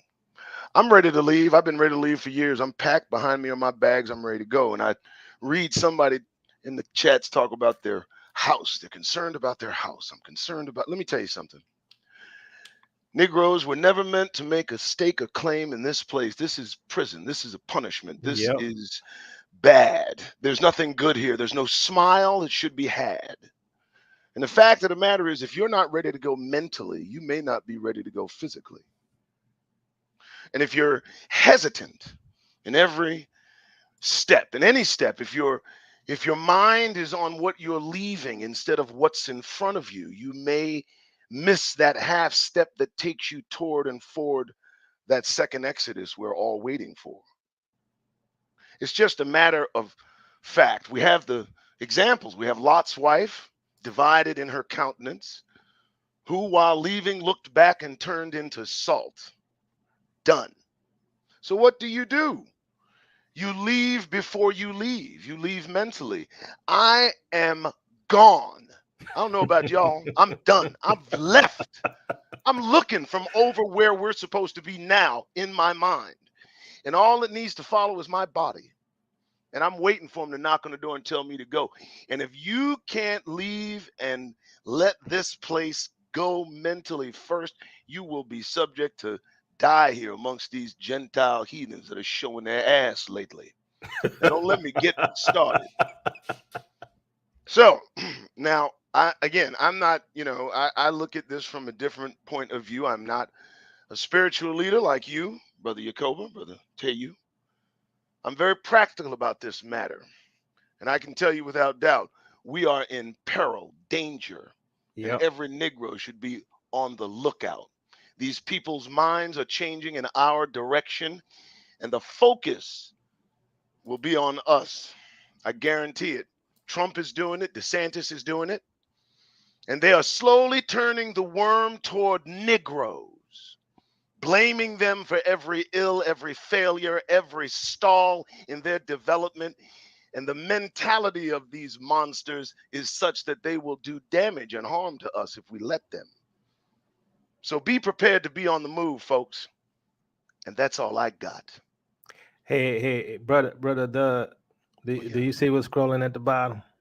Yes, I see. Get that goddamn grin off your faces. All right, folks, brother. I'm out. Thank you, sir. All right. Stepping Stones, how's it going? Shalom, family. How's everybody doing? Shalom and salama from the continent. Salama. Yakoba, Yep. Yakoba. I'm over here and I learn about what's going on from your channel because we don't hear about this stuff over here because, as you know, there's a lot of media blockout because they don't want the countries that they want to draw people to come back to the great American dream to really know what's going on over there. So, I get a lot of my news from watching here. But I do have to ask a couple questions to my people. Now, look, I don't claim to know it all because, Ezekiel 20 tells the Most High is going to plead with us face to face. So there's some things that he's going to have to answer that we don't have the answer for.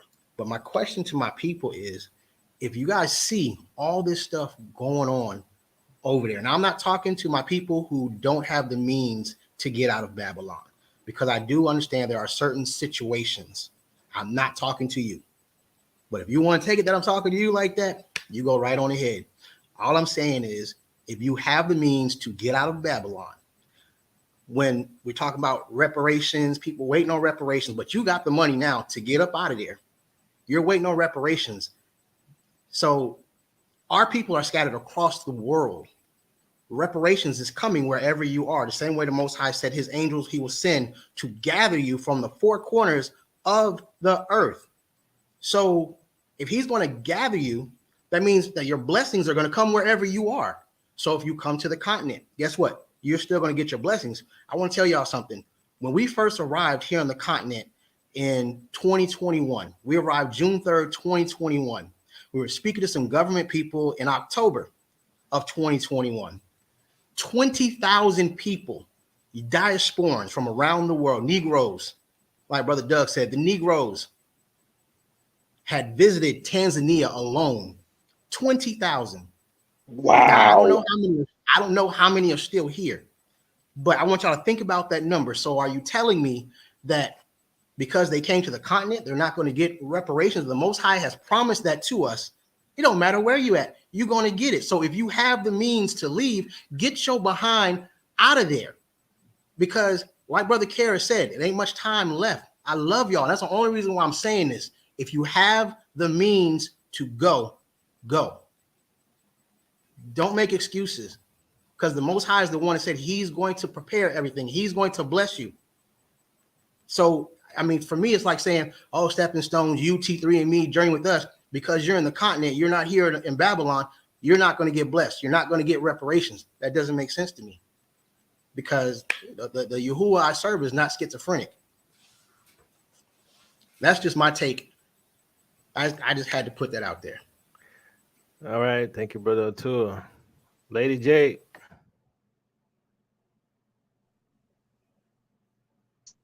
Shalom, Brother Shalom. Yakoba, How you Minister doing? Teu. I'm fine. I've got my voice back. And I must apologize to everyone when I was speaking about the book of Esther and I spoke about the gallows built by Haman and I said that Mordecai and his 10 sons were hanged on it. No, sorry, the correction is Haman and his 10 sons were hanged on it. So I just wanted to let everyone know that. But, you know, everything that you have said, even today, you know, you are so 100% on point, up to date, and people really need to wake up because, you know, with the passing of certain laws that they want to pass in America again concerning Jim Crow and all of that, it's so obvious who they are after. Exactly. It's so obvious. And then the killing of that beautiful young man, where he even went to the, I can't remember what state it happened in, but someone had covered that yesterday and I watched it, where he even went to the police station and they refused to help him. And they would not allow him to wait for, I think it was his mother's friend to come and pick him up. And there he was, murdered. And it's like the whole town is in on it, including the police station. But there's something that I heard yesterday where things are really being ramped up. But even South Africa is looking at a civil war that could possibly take place between tomorrow and Tuesday, supposedly. Against who? The Boers? I think so. The No, leader was shown. it's Julius Malema. He called for a protest on tomorrow on the 20th, where they're going to shut down the entire country basically. And it has to do with workers' rights and how much people are getting paid and stuff like that. So his party, I can't remember the name of the party, but they were red. But anyway, you know, yeah. So yeah, that's what they're doing. That's what's going on in South Africa. Right. So you've got it. So yeah. So, you know, that could break out into Lord knows what. And then even this week here in the UK, we had another London underground strike. So even myself, I couldn't get to work. So that was 2 days loss of pay. But, you know, for me, I don't care about money, even though I have no money, because, you know, I totally rely on the Most High to provide for me. And he knows that I will do as much as what I can do. But, you know, with these mad people that's running the world, and when they do the things they do that put you out of pocket and amongst other things, you know, you can only say, Father, help. But, you know, I just really think, and I even said it the last time I was on, that as a people, we really need to start coming together, backing each other and helping each other. And, you know,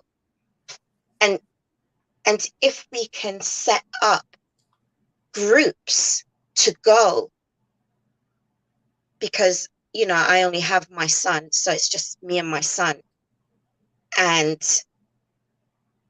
you know, and depending upon what my son wants to do, that's a whole nother story. But for me, it's like, it's time to go. We really need to go. And it's not about flea doctrine. It's time to go. You know, it's quite apparent and very clear. And how much more things need to happen for people to realize we need to get our butts in gear? I mean, due to circumstances that I've been having happen to me, being attacked, I'm pretty much packed already. I'm pretty much packed. So it's just now, which I think it was in 2020, I actually tried contacting certain embassies in Africa. It was impossible to get through to them. No one answered the phones. No one got back to you when you left a message. Nothing. So I thought, okay, I'll leave that. It is 2020. Everything is locked down. And I started calling shipping companies. No one got in touch with me with any estimates. So for me, it's like, am I being held captive here? Because that's what it feels like. And the way how the UK operates, you know, when you're in that financial loop of being in debt, it is like impossible to get out of it. So even for myself, I'm actually going to need to file bankruptcy. So, you know, I just know, and I feel it in my heart, in my soul, it's time to leave, because these places are going to become worse than prisons. They are actually going to become concentration camps. And the Lord showed me that in the year 2001. So, you know, I hope that people continue to listen to you, Brother Yakoba, and all the things that you're showing and reporting on, because they need to realize there is no future in these Western countries with these people. And yes, we have to make sure that, you know, we look to God and keep that faith. And keep that faith that He will be with us. And even for those of us that might not be able to make it out, just keep the faith. Because Christ said, when I return, how many will I find with faith? And I think that is the most important key. But just like Brother Doug mentioned about Lot's wife, that was exactly who I was thinking about as I was listening. Because once we've made that decision, we must not look back. Just keep looking forward and keep going. So yeah, that's all I wanted to say. Thank you. All right, thank you, Lady J. Brother Anacoma. Blessings. Can you hear me? Yep. All right. A couple of different things. You guys brought up so much stuff while I was waiting. One, this reminds me of a recent movie that came out. The title is Everything Everywhere All at Once. And when I'm looking at everything that's happening, that's exactly what it feels like. I was wondering if you had heard anything, or if you had read that article where the Wall Street Journal was trying to pin the fall of the banks on diversity. demand saying that because they had one black person, one LBGT, which they keep all that, but the fact that they were trying to pin it on a black person, the bank collapsed, and just one black person now, they were saying that that was the reason, that was their opinion for the reason of the bank collapse, because they were focused on diversity. So starting to see the shift of that blame, put onto us as a people. And then just lastly, I just wanted to share a word of encouragement for everybody, but more specifically for Sister Chantel too. I'm a father, and I think about my family and my daughters, and I want everybody to make it by all means. I want to, fall on the promises of Yah. But I think we need to remember, while we remember Lot's wife, let's also remember, the Pauls, as well as the family of Yahusha himself, because when he was, preaching, when he was here before his death, his family didn't really know who he was. Paul was so against the truth of Yah that it took, Yah making those scales immediately fall from his eyes. So we can't lose hope. We still have to pray. We still have to hold out hope and remember that we too were those people who were so, against things. I know we're at the time, at the finish line, but let's not lose hope. And that's it. I'm going to take somebody else's saying here and say I rest. I land my plane there. Bless y'all. All right. Thank you, Brother Anacoma. Brother Don. Grand Risings from MC Petty One and the Mod Squad. Man, I was watching Truth Unedited. You sound far away, Brother Doug. Do I? Oh, hang on a second. How's it sound now? Sound better? It's about the same. About the same? Okay, I just have to speak louder. Anyway, I was watching one of his videos, a couple of his videos last night, and it's, he was talking about what to do and how to feel and where to look during the time that we're going through right now. It's our faith is what is going to help us to overcome. That's one element.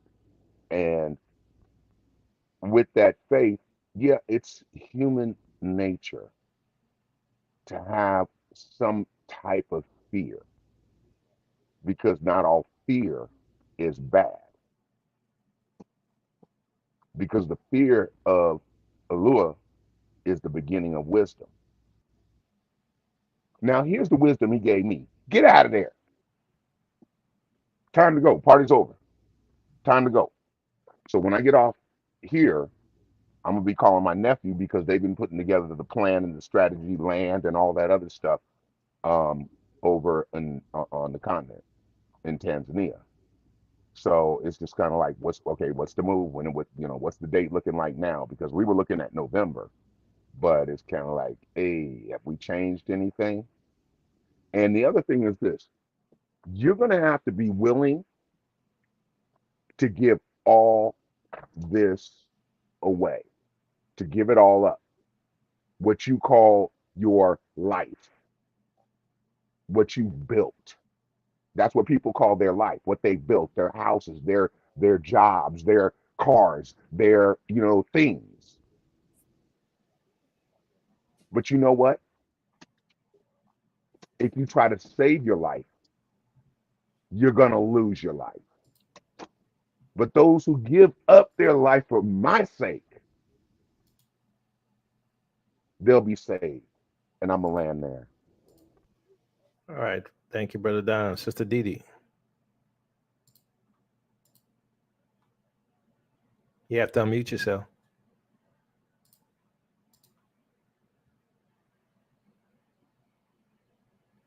Yeah, click the unmute. Yeah, there you go. Hello, everyone. Hello, how you doing? This is my very first time ever Welcome. on your platform. I listen to y'all all the time. I got excited when at the beginning of the broadcast when y'all were talking about the reset and all. I'm in this internet group basically. Jasara, it's based on Jasara and Nasara. Basically, it's about the global reset, and there's a few of us that have purchased like foreign currencies, hoping that they will be revalued, but it has not happened.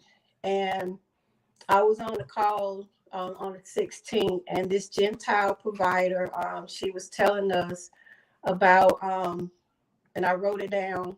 And she said, we are witnessing the rewriting of history.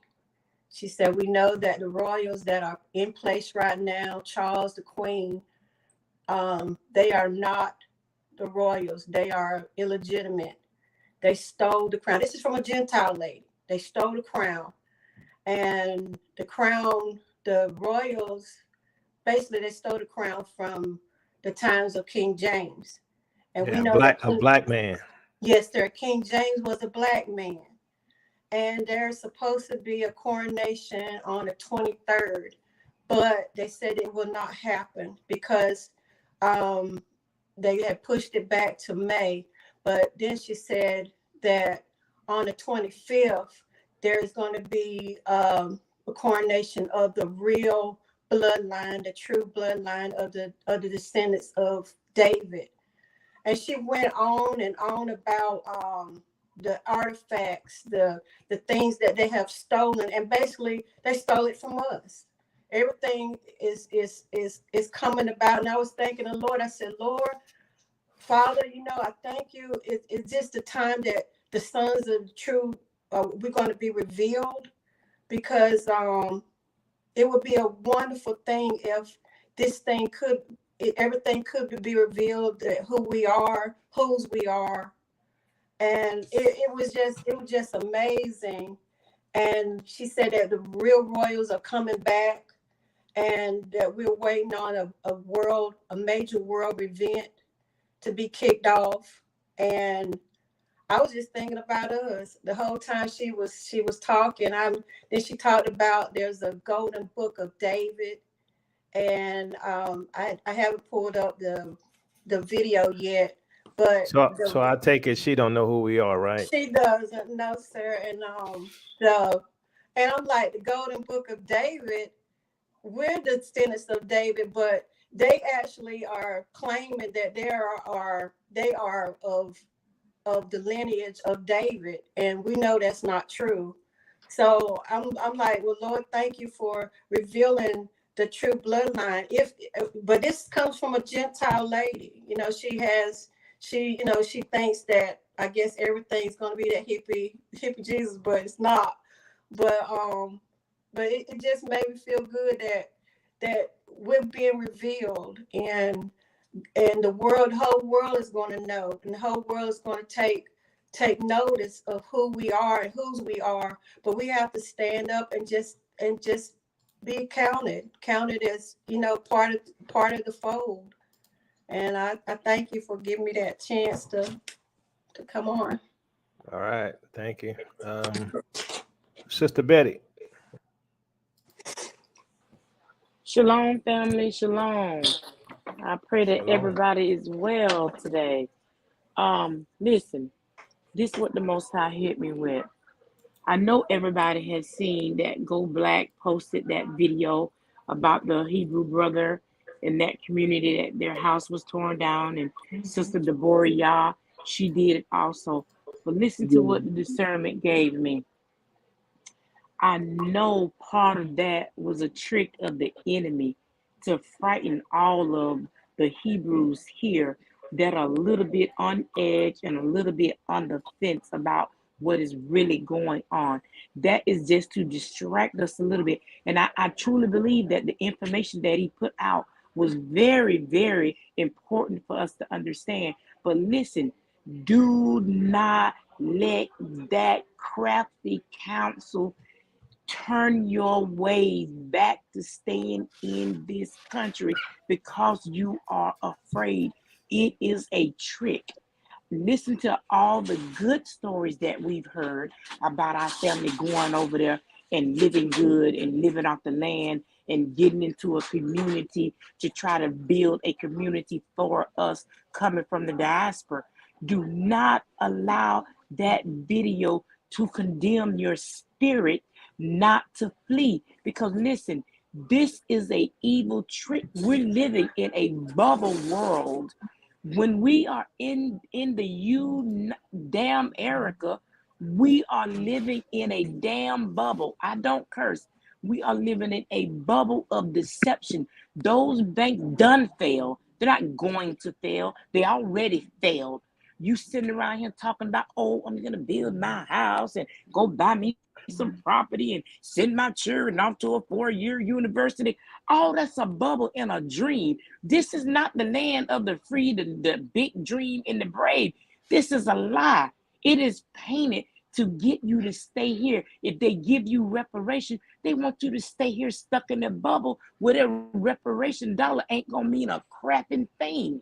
You better take your $2 or your $1,000, go buy you some land on the continent, build you a straw shack and grow you some greens and whatever our forefathers used to grow on the side.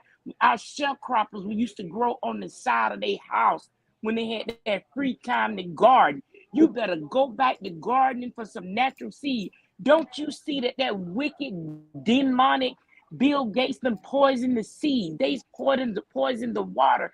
Don't you let that one video scare you from getting your things packed up and getting you some dirt away from the demonic. You better come out practicing whatever, free speech, free speech. This is not what this is. You better listen to what we are telling you, family, royal family. Take your $2 and get on down the road. Don't be tricked and fooled. That's a trick of the enemy. I rest there. You know what, Sister Betty, what you were saying, it did get to me. It did. I'm glad you said what you said. I'm sorry, Yakoba, but what this sister was saying, I was feeling that same way, but not as much as really uh, thinking about not doing business or even trying to move to Africa. It was disheartening what I have seen, and then I had conflicting stories also. And I didn't, but once I fell back, gather myself, I like, this could be a trick, and things of that nature, like what the sister just said. And I'm so glad that she said what she said.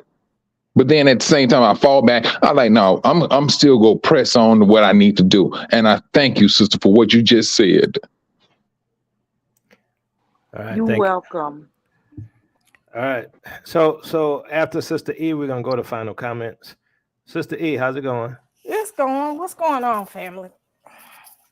Trying to survive. Yeah, I will say this much. I've really been praying to the Most High about this, and one of the things that He's been dealing with me on is to ensure that we don't walk in fear, because wherever we land our feet, He is there. If we're here in the Americas, He's there. If we're in Africa, He's there.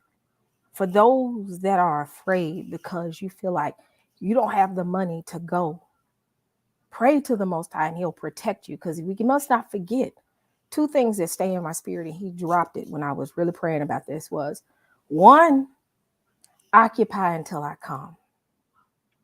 He wants us to live life until He comes. Also, the very most important thing is He's going to gather us from the four corners. He is going to gather us. So before I walk in fear, because I'm not making any plans to do anything other than trust the Most High in these last days, because what we don't realize that this is going to be a test of our faith in Him.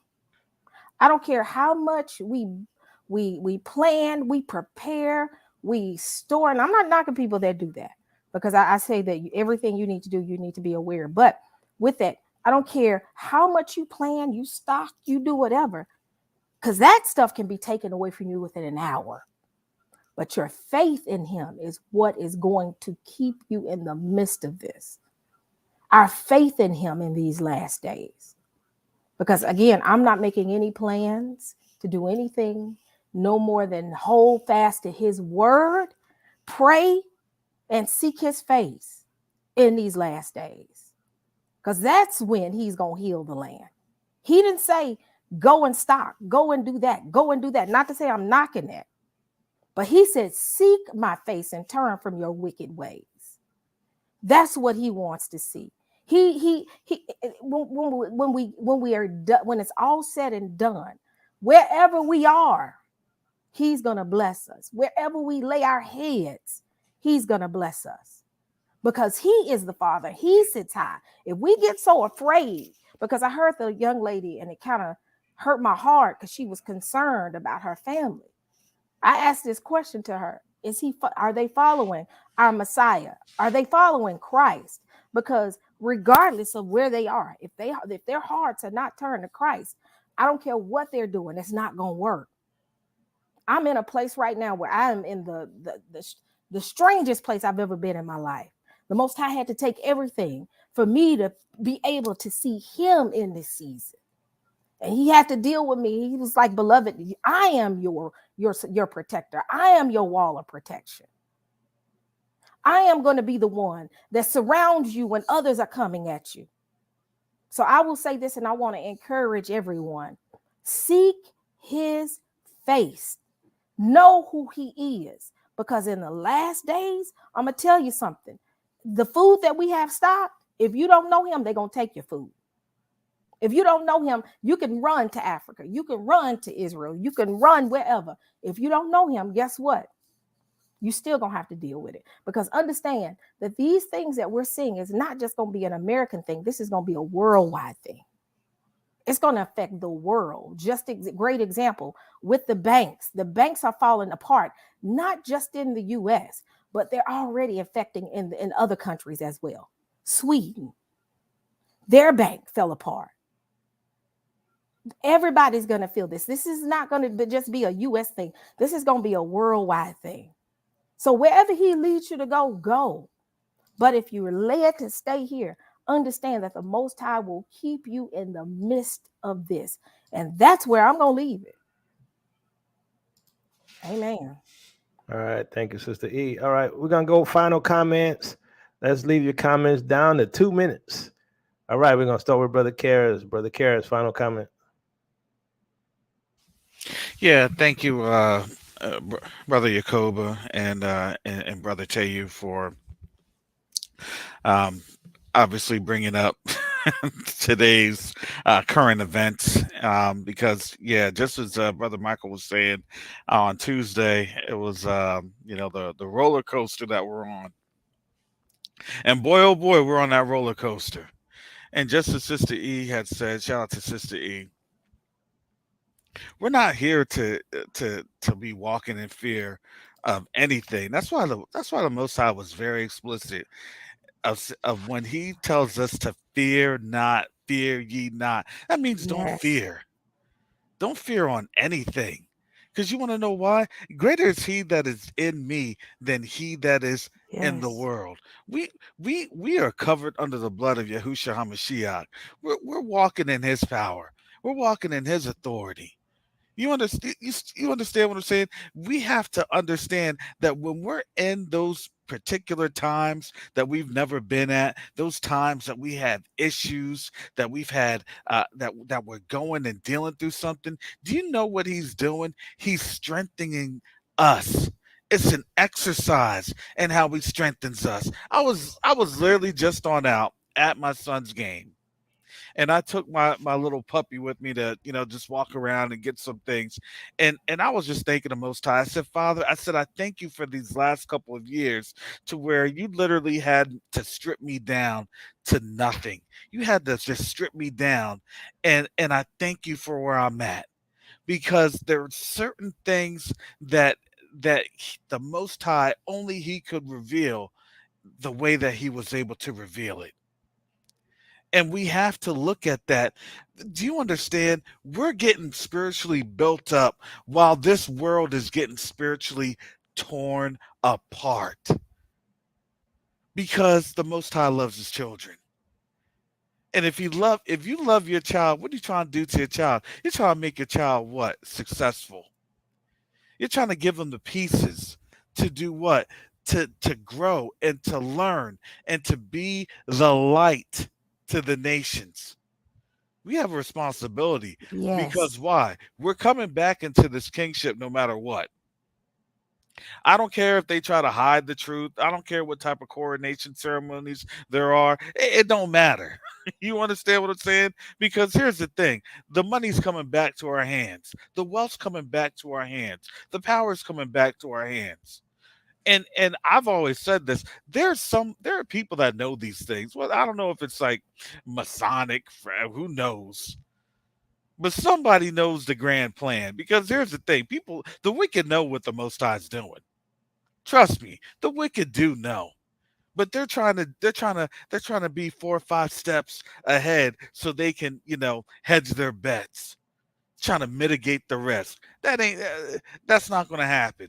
Cuz why? Cuz they're going to always fall in a trap, cuz that's what the scripture says.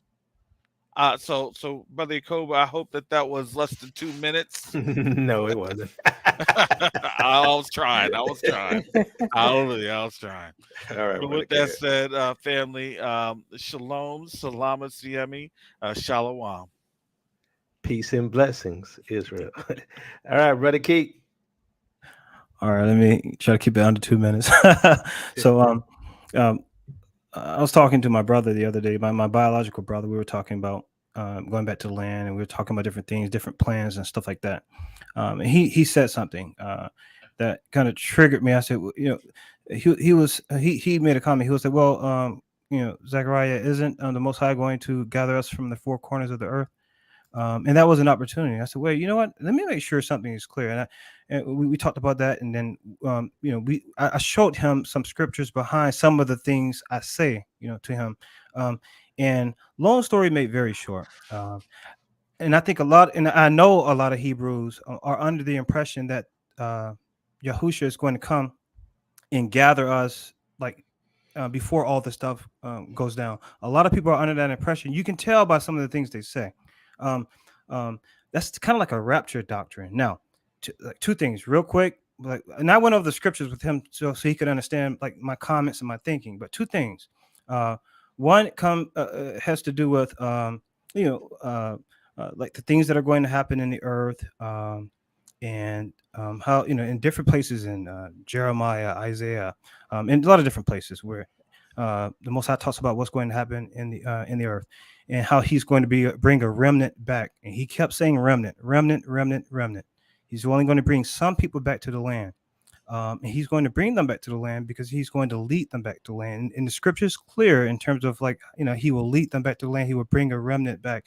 And then when you read it in context, you always have to read it in context, what comes before, the actual thing and what comes after. When you read it in context, he will bring a remnant back into the land. A lot of bad things are going to happen. That's when, and I think that you, brother Jacoby, you mentioned, well, you had a video where you talked about this type of thing, the restrainer. But once he brings us back into the land, a lot of bad things are going to happen. And scripture also talks about how we will be back in the land. This is the other part, the second part, how we will be back in the land. And that we will be living, our children will be playing in the streets, we'll be living in a nation without walls, and then the nations are going to get jealous, they're going to come and attack us. That's when the Messiah returns. And when you look at scripture within context, in the prophecies within context, we go back into the land, a remnant goes back into the land, a lot of bad things happen. And then we get established as a nation, people see it, they get jealous, they come to attack us, the Messiah returns. And that's consistent throughout the prophecies, where it's a common thread that's throughout prophecy. So people, he will, and then that's when he talks about gathering us from the four corners. He's going to send his Malachim, his angels, to gather us from the four corners. But when you read it within context, that's after all that stuff happens. After we're back, after the Messiah returns, that's when he gathers us. He talks about how we will live, and we won't be evil and stuff like that. We won't be doing evil stuff. So I wanted to say that. I know a lot of people would disagree with me on that. They would probably get mad at me about that, but I got to say it. I want to say the same thing I said to my brother, because I care about Yasharel. I care about Israel. And I just want to make sure it's clear that we will have to survive. So does that mean that we don't have faith? No, but we will have to survive it. But again, I think the greater faith is to trust in the Most High and do what you got to do. As you are led by the Most High to do it, whatever that may be. But that's important. So I just want to say that, Yasharel, because, it's dire, and it is what it is. We just have to survive it. Trust in our Father, the Creator of all things, to survive it, and we will. I have All one right. point to say. If he's going to gather us from the four corners, what does that mean? That does not mean that he's going to gather us from one destination. He's going to gather us from the four corners of the earth. Right. Where we were scattered, but when will he gather us is the question. That's what I'm talking about. That's part of the prophecy. If you read it within context, I've it's read after it in all that con. bad stuff. Right. It's after all that bad stuff happens. So ultimately, yet and still, wherever we go, we're still going to have to wait on him. Yeah. We're gonna have to trust him because the Correct. just shall live by So, faith. But I have another question. So, and I'm gonna be quiet after this. So, are we gonna make it as a remnant because we were prepared, or are we gonna make it because of our faith? both. How about that? Eventually, if we prepare, they can take our stuff. So, what do we have left after But we they have but they faith? won't because What makes that's you where the think? faith comes in. That's where faith No, comes in. but man can do whatever they want to do, No, they regardless. can't do. Oh, they can't. My None of the faith, Most High. my faith. Wait a minute, hold on. So my faith is not connected to things because everything that I hold can spoil overnight. My faith lies in the fact of because I don't go against people prepping, but yet and still, when we get done prepping and they take it all, because they can if they want to. If they take it all, what do we have left? They're not taking mine because I trust in the Most High, and He's going to keep me. But if So they take that's it, what what you faith. gonna do? But they won't because I trust in the Most High. But See, that's what where if? faith comes in. But But they what won't. if? But But what they if they won't. do? But what if I they trust the do? Most High. You trust the Most High, yes. But if they take it, Brothers what and you gonna do? sisters, let's They're move not going on. to. So I'm just asking a simple question because my And biggest that's a simple concern. answer. It's a Okay, simple so answer of faith. my biggest question, my biggest concern is there are people that are preparing as much as they can, and if they take it, that's all you have is Christ. He will supply all of your needs. But And that's I for don't the want people people, who trust but in their gathering. I don't but trust in that stuff. I trust in the Most High first and okay, foremost correct. through and through. So back to my point, if they take it, that's all But you have is him. but they won't because the Most High will lead me. He will show me if I need to hide it. He'll show me. He will lead me, But and what it'll if be all he right. That's where tests faith you? comes in. Yeah, but he does test us too. He That's why. that's true, but that's a different context. That's a different Yeah, issue. he does test us. But that's where that's why I said that we have to have Faith. faith That's to find. so the thing is, we don't have faith in our things. We got faith in him I don't because have faith just in things, like but we need things because we got to listen, eat, we got but to listen. live. So when we look at Egypt and the children went over into the promised land, they had some things, but ultimately they still had to wait on the Most High to give I them took that manna man to from eat. him. And he still gave them So things. He gave them manna. yeah, he gave them things. So was it because of their things that they made it, or and because of the faith, and he provided all their needs? and he Even also with gave them. Elijah had nothing. Y'all had to provide all his needs. That's all He I'm also saying. gave them things through the Egyptian. They gave them gold. So that's why we have to combine faith with some practical things. The Egyptians also gave them their gold. So that was You something mean physical. faith with works, brother Keith? Faith with works. That's right. You got to combine the two. There's no getting around it. But And the that's work, faith. but it's not even about works because yet it's about works. But I'm gonna ask this question again to the entire panel. What if we're in a situation where there's nothing? Because again, the children of Israel were over in the promised land. They had to depend upon the Most High to give them manna. Not them, but the Most So High. I'll answer your question from my viewpoint, Sister E. Okay, so I think that's sort of what Brother Keith is saying that, okay, you have faith, but he's saying you have faith to prepare. Now, if your preparation isn't enough, then that's what Christ stepped in, right? So like Correct. Proverbs 6 says, go to the ant, you sluggard, consider its ways and be wise, yet it stores its provisions in summer and gathers its food at harvest, right? So we have to at least prepare, right? And so he gives us the summer to, to store our provisions for the winter time. So we know winter is here, right? Or coming. So we have to store our provisions, and he gives us those provisions. Now, if they come and take it, he's going to feed us with manna, right? And that's what I'm saying, because that's why I was trying to get him to understand. Even though we prepare, That's what I'm saying. if they take everything, and you don't have anything, after you get done with all the stuff that you have gathered, you still only have him. Well, He will be yes. if they take it, but I trust that the Most High will protect me, so they won't take it. But of course, listen, some people don't have anything to gather. So for those people who cannot prepare, some people cannot, they physically, literally cannot prepare because they don't have the money. or whatever the circumstances. They cannot prepare. The Most High is going to cover them one way or another, and it's up to him to figure out how he's going to do it and when and how he's going to do it. So that's a different story. That's a totally different issue. If you can prepare, and if you don't, that is a lack of faith. And you telling the Most High that, you know what, that's kind of, I'll be blunt about it. It's kind of sloppy. No, it's It's not. kind of sloppy, and it's lazy to not prepare when a person We can. have, It's foolish. but you have some people that may have not have the monetary gains to prepare. That's why I They can said what I prepare. said. Then the Most One High will second. cover them. But if you can, if you So don't, that's so sloppy. here's how the Most High works sometimes. So, Brother Keith, you might have more provisions than you need. Sister E may not have the provision she needs. She's trusting in the Most High. And guess what? The Most High says, "Hey, Brother Keith, can you give Sister E some food?" See, because I made sure you had more than enough. So since you now have more than enough and she don't have enough, please give her some food. That's one way he could do it. The other way he can do it is that, man up from heaven. Right. So let me move on to Brother Atur. Brother Atur, final comment. Shalom, family. So I realized earlier when I made my statement, I rubbed some people the wrong way. So because I did not add something, so let me add this to it. I understand people have medical issues. I understand people don't have money. But if you please remember, I did say if you have the means to leave.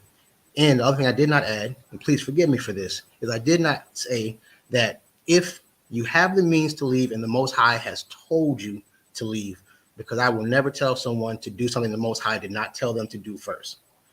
So, and I only say these things because I love y'all. And, you know what I'm saying, I want the best for y'all. And so that's all I was saying. I just want to say thank you to everybody on the panel. Also, really quickly, within my 2 minutes, I just want to give a shout out to everybody that donated towards the project that we did here on the continent. And just want to say thank you. Yeah, that was a great That's job. That was really good to see that well, Brother Atur. Hopefully y'all could secure it like you were saying. Hallelujah. All right. Brother Oral, final comment. Yes. Well, this has been very intriguing as usual, very informative. I will say that in terms of folks that have never moved from one country to the next, I was fortunate enough to do it. The thing that you have to be mindful of, don't be so attached to physical things, because the Most High will, in most cases, give you even more than what you had. Because when I left Jamaica, I pretty much gave away everything. And part of it is because of ignorance, yes, because I was a 12-year-old kid, so I'm figuring I'm going to the land of milk and honey, so I was going to have all this new stuff back. And I did have new stuff back, but my mom was somewhat upset because she had to get me new sneakers and all that wonderful stuff that I had there, because I thought, hey, I'm going to America, I'm going to have a lot of stuff. But to a certain degree, it taught me a lot. It taught me that, you know what? Don't be so attached to physical things, because they all can be replaced. And let's face it, we are all stewards of things, and we are supposed to keep them for a while, and then we move on. But we can't be so attached that we're afraid to let them go. And if we need to, we have to be able to just like leave with the very clothes in our back and maybe our bug out bags and just flee, because that may come a time. And Brother Keith, he touched on something earlier that I found interesting, because all last week I fast, but I did a different fast. I did like a fast where I went from sunrise to sunset. And when you mentioned about having one meal per day, I thought that was interesting, because we do need to prepare, because it may come a time where you only have one meal a day, and you have to be mentally and physically prepared for it, because your body will tell you, oh, you can't do it, or you feel so weak. But the funny thing, I always surprise myself when I fast, because I always have more energy than I think. But when I'm sitting there, I feel lethargic until I start moving. The other point I want to make is as far as moving in to the continent, I went all the way to Germany to find out that I have family already there in the motherland. And the funny thing is, when I saw that video that Go Black did about them bulldozing those people's houses, I wasn't discouraged at all, because I have a cousin that's been there for 4 years, and he's telling me I need to come there, and things are going to be prepared, and all the opportunities that are there. So I just want to encourage the family that don't let that one video spoil it, because there are people that's been living there for more than 2 years. This cousin's been there for 4 years. I'll say that again, and he's telling me I need to come there and my family need to come there. So folks, don't be discouraged by the media, because that's their whole idea of trying to spin things and trying to move you in another direction. If the Holy Spirit is moving you to move to Africa, by all means. And I'll say this one other thing, and then I'll leave it at that. Faith without works, they are dead. And I will say this: when the people of the children of Israel were coming out of the first Exodus, they had to walk. So even though it was a mighty hand, they still had to physically walk, and they physically had to move. So even though he is doing something spiritually and supernaturally, we still have to physically do something, do our part. So I'll rest on that. And thank you for having me as usual, Brother Yakoba. Thanks, Brother Oral. Brother Don. Yes, sir. Heard a lot of good conversation in these final thoughts. And I say either way, you're going to have to prepare. And that is faith and that is works. If the Most High leads you to leave this place, that's works. But the works is based on the faith that He gave you to be obedient to His instructions. And so, with all the chatter and people, coming against one another, listen, follow the directions of the Most High, the leading of the Ruach HaKodesh, because all the days of your life were written out before Him before one of them were. He has individual plans for each individual, and that's why He gave us fingerprints, because we're all individual, but we're one in Him. So while we're going through this, let's remember the unity of the brethren, and let's remember to trust Him as He leads. He's the shepherd. He's the good shepherd, and He leads His flocks accordingly. And with that, Sister Betty, I dropped a note for you in the chat. With that, I'm going to land. All right, Brother Don. Great way staying within the 2 minutes, Brother Don. Sister Betty, final comment. Okay, Minister Yakoba. First of all, I want to thank the entire panel for having said what they had to say, and I want to thank Minister Yakoba and Minister Tayu for inviting us onto this panel. But listen, when the Hamashiach was an infant, Herod was seeking his head, seeking his life, and Joseph and Mary listened and they moved. Just think in the Bible, how many times did the Hamashiach had to flee from city to city? I know he knew when his time was going to be. He says, my sheep hear my voice. Maybe not all the sheep gonna hear it at the same time. I mean, my faith is powerful. I have 3 businesses here, and my house is paid for in full. And I'm 59 years old. I worked and paid off my own house and sent 4 kids to college with degrees, masters. That's me, Miss Betty. Now, I don't have to flee. I'm set. I'm set right here in damn Erica. But I hear his voice. That's me, singly me.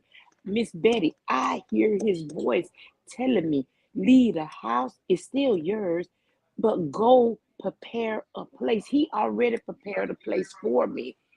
He has already prepared my place. What is going to kill me or hurt me to go down and check my place out? I hear his voice. I'm not led by nobody on the earth. I'm led by the Ruach HaKodesh to lead here. That's Miss Betty, because I hear what the Hamashiach, Yahuwah, I hear what he's saying to me. Follow your Ruach. Pray for your own discernment, what you and your family should do. Faith without works is dead. He may not be leading you, but he's leading me. And I'm telling the royal family from Miss Betty's point of view, what he's leading me and my family to do, That's me, but I'm sharing with you what he said. Don't fret. I go and prepare a place for you. He's already doing this. T3 and me, Stepping Stone, Go Black. There's so many people who are already led there to prepare a place for me, for us. I had my meeting with Siobhan and Brother Tim, me and my son, laying down that foundation, that understanding of what we can do if we trust and come on. Lay your own foundation through the Messiah, through Yahushua HaMashiach, his father, Yahuwah, Elohim, the creator. Don't lay it down because of man. Be led by his voice, his spirit, and the discernment that he's laid on your heart. And Yakoba, love you, and I'm always going to pay for your first acre of land. Don't forget that. All right. Thank you, Sister Betty. Brother Mike. Yes, I would say this to Israel. Yah has a desire not to destroy anyone. That's a desire that he has. He has a desire not to destroy anyone. And I say this in this for this. I say this for this reason. Let's not condemn our brothers and sisters. They may not understand what we understand. They may not agree with what we agree with. Because one thing about it, we all can attest that we was in their shoes at one point in time.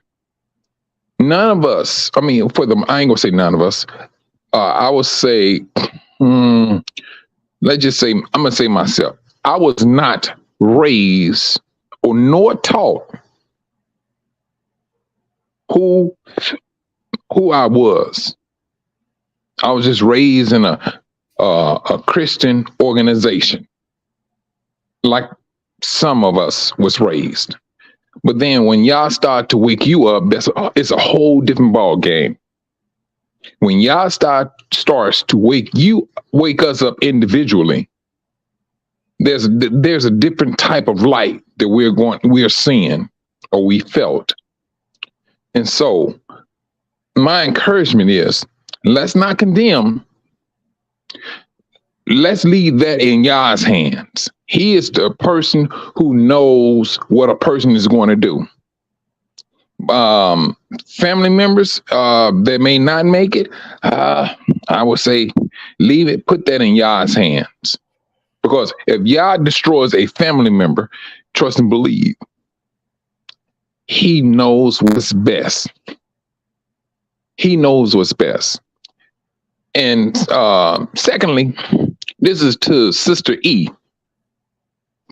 What are you doing up this early? You know, we stayed on your channel to the wee hours of the night yesterday, or this morning rather. I'm sorry. Are you talking to me? I had stepped away for a second. I'm sorry. I had stepped away and took my headphones off. So what was you saying? No, I was just poking fun at you, sister, because we was on your channel to the wee hours of the night, and I was just poking fun at you. That's all. Oh, you good. You good. And I just want to clarify with people that I just want people to walk in faith and not in their carnality. Carnality would get us nowhere. Our faith in the Most High is going to lead us and protect us in every sense of the word. When the children of Israel crossed over, they crossed over with nothing because they had to run. Yes, they had a few monetary things, which ultimately end up being their God, and they end up being judged about. But ultimately, when they went over there, they had to depend on Yah. Okay, so this is your final comment, Sister E. Okay, this is my final comment. Okay. You know what? I don't have a problem. I don't have a problem with that, brother. Yeah. It just rolled over. Yeah, okay. And it's just that they came over there. They had nothing. They just had the faith of Yah. When they ate manna came from Yah. When they had water, it came from Yah. It didn't come from anything, because if people got to run, guess what? We may have to run and be in a place with just us and what we have in our faith. And that may be the case, because again, we got to be honest. When the children of Israel went over, they had only what they could carry over, and that didn't keep them. What kept them is their faith. They ate based off of what Yah brought them. They drank based off of what Yah brought them. So nobody is saying don't be prepared, but don't be so prepared to the point that you forget that he has all the power to do all things. And again, some people said I came up being debating. I debate. That's fine. Me and Yakoba argue all the time. That's fine. Yakoba know me. But where I want us to be is strong in our faith, because yet and still, if we have to go, let's say they knock on our doors right now, everything that we've put aside to say I'm stocking up on may not be enough to make it while we're in that wilderness. So we may have only what's on our backs, as far as our bug out bags, and that may not sustain us. But the Most High is the supplier of all of my needs. So I'm good. All right, I thank love you, y'all Sister though. E. All right, Sister Dee, final comment. Well, once again, I thank y'all for allowing me up here. I was talking to one of my sisters the other day, and I was telling her how thankful I am to the Most High for just opening out my eyes. You know, I could be just like the millions of the sheeple out there that you tell people what, you know, about what's coming and the judgment, and people just, they look at you with a glazed over eye. They don't even understand or see. But I'm humbled. I'm humbled the fact that Yah is wooing us and choosing us, and it's not for the boast. It's not for anything that we've done. Anything. It's because of Him and His love for us. And I'm thankful. I'm so thankful that He chose us and chose us to see what's going on, and just be prepared in our spirits to know and praise Him, and just love on Him, and just give Him all the glory and the honor, because that's what He's due. And He's coming back for us. He's coming back to deliver us, to save us. It's not going to be because of what we've done. It's because of Him. And I just want the family to be encouraged, just to love on y'all, love on Him, and give Him the praise every chance you get, and honor Him, and let Him direct our path, so that I know He's coming back for us. And I thank God, and I thank God for y'all the family. And there was a song that dropped in my spirit other day, and it's by McFadden and Whitehead. He says, ain't no stopping us now. We're on the move. And I believe sometimes I look at that song, it's kind of prophetic to me, you know, because we are on the move. And there's no stopping what y'all is getting ready to do for us. And I thank God for y'all. Thank you. All right, thank you, Sister Dee. Brother Artur, you still there? Yeah, I'm here. Quick question. Yeah, I'm here. So Yeah. when it came to you and your wife, when y'all decided to leave, right? What was that like? You know, because I think a lot of people are confusing that, you know, everyone's is to leave, everybody should pack up. And, you know, I think they miss what you were saying when you were saying that whatever Yah is telling you to do. So can you tell us, you know, how it happened for you that you knew you had to leave, right? Because like for me, I know for a fact, I know I'm gonna probably have to leave when everybody else leave, right? He didn't tell me go nowhere right now, right? I can say that even though I want to leave, right? So can you give us an example of that before we shut things down? Because you know I want to be balanced, because you know some people say, well, it's flea doctrine, it's flea doctrine. I'm like, well, the Bible says flee. So it's like, okay, well, you know, what does fleeing look like? And so, you know, I want to hear what made you leave.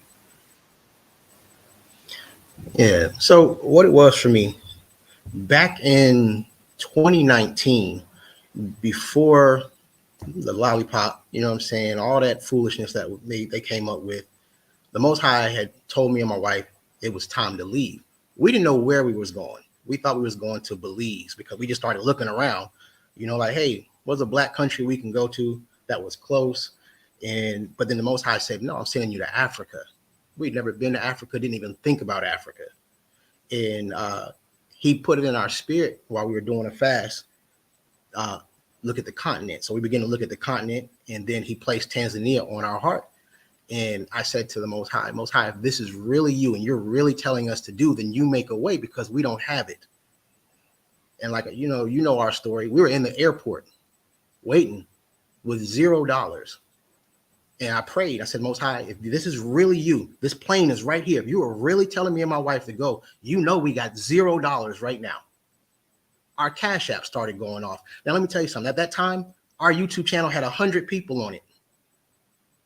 Okay? So it wasn't like people even had an idea who we were.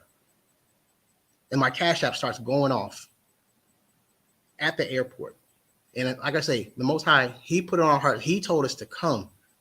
And so, like I was saying earlier, if the Most High is not telling you, you stay right where you're at and you wait for him. But if he's telling you to go, I promise you, I'm living proof. If you can hear my voice, the Most High will make provisions for you if he is telling you to go. Me and my wife have been here on the continent going on 2 years. We've known people that have come here with buku money and have gone back to the U.S. Why? Because the Most High didn't tell them to come. But if he's telling you to come, whether you come with nothing or whether you come with money, if he told you to come, he is going to sustain you and he's going to provide for you. All right. Thank you, Brother Tour. So I think it's important that, we have a balanced view of things because, we're living in some dangerous times. And so a lot of people are going to get caught up in this mess, right? Some people are not going to have clean water. Some people are going to have to relocate. And you may not go to Africa, right? You might go from let's say, from Florida to Texas, right? Or vice versa, right? There may be some moves you have to do, just like them people who had to leave because of the derailment in Ohio, right? This is the time we're living in. So you have to be sensitive to the Holy Spirit. And the other thing is that, when it comes to preparation, it's like I say, a little preparation better than none, right? And when you make a move, when you do prepare, right, it's out of faith because you believe the word, right? So the steps you make, because the Bible says this place is done, right? So it's like, I think you have to be an individual who has an individual and personal relationship with the Most High to hear for yourself, right? Because if you're not, you'll get caught in with everybody else. And like, for instance, and I think I gave this example before, right? My whole family was caught in New Orleans during the time of Katrina. They left, right? My mom, my dad, my brothers, my sisters, they left. Now I have friends who stayed. Now, some people survived, but guess what? They went through the waters. Their homes was destroyed. They didn't have access to food. They had to end up in the superdomes for protection, so that, and they could have shelter. And so while they were there, they were in there with criminals and all kind of stuff, right? So yeah, you might have faith and, you'll still go through. You see what I'm saying? So, but if you prepared like the ant, or you made a decision to leave like many did, then you don't have to go through those things. Though you lost your house, though you may have lost memories, though you may have lost your cars, you didn't have to go through the waters. One of my friends was swimming through the waters and saw a whole bunch of dead bodies, and he was trying to save people. So you'll be in the mist trying to save people. You'll be in the mist because you have some level of preparation where you can help people. That's your calling. That's what you for, but if you don't want to be in that mess, right, you might want to be planning to flee if Katrina's coming. And Katrina's here. Believe me. If you don't think the 400,000 gallons of nuclear water being in the Mississippi, because that's where it went, they don't want to tell you that. Right? If you don't believe that's a problem, I mean, that's you, right? And then when we talk about the food supplies, we know there's a problem with the food supply. We know there's a problem growing stuff today because of what they're spraying in the air, right? And so then we see all of the train derailments.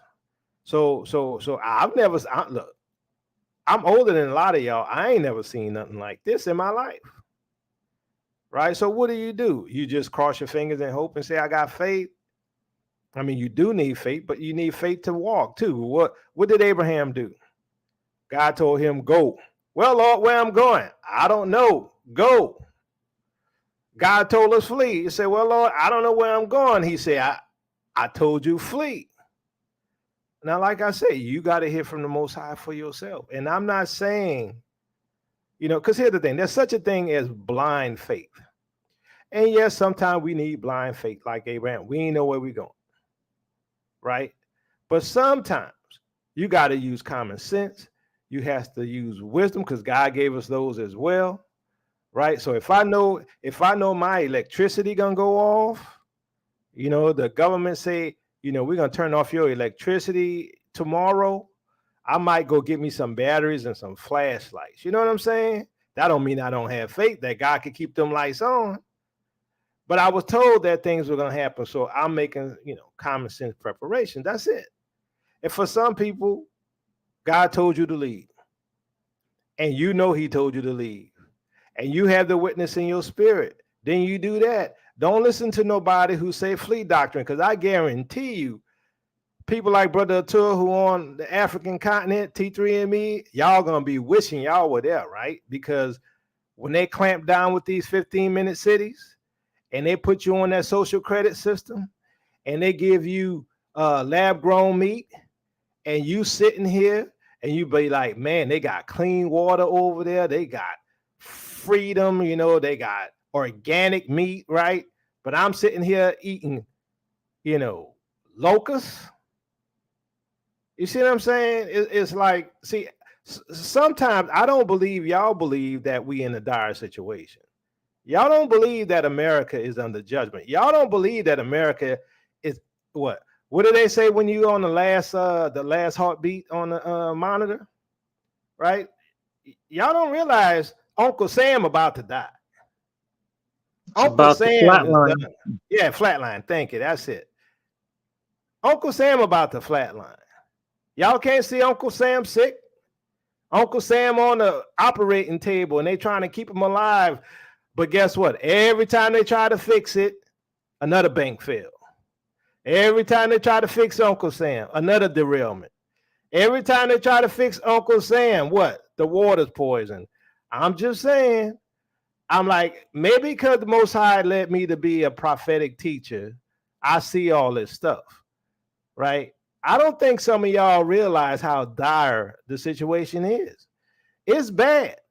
As Brother Kara said, he thinking about April and May. I can't disagree with that. Now, is something going to happen in April or May? I don't know. But that's how dire it is. Panel, I want to thank y'all for coming on. Thank you, Sister Eve, for coming on. And Brother Keith, Stepping Stones, Oral, Don, Michael, DD, and Karis, and whoever else I forgot. And Thanks for understand having this. us, brother. You're welcome.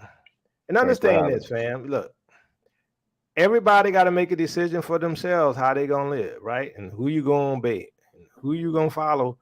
That's why I say follow Yeshua. You best know and hear from him by yourself. Don't listen to me. Don't listen to nobody else. Have your own personal relationship.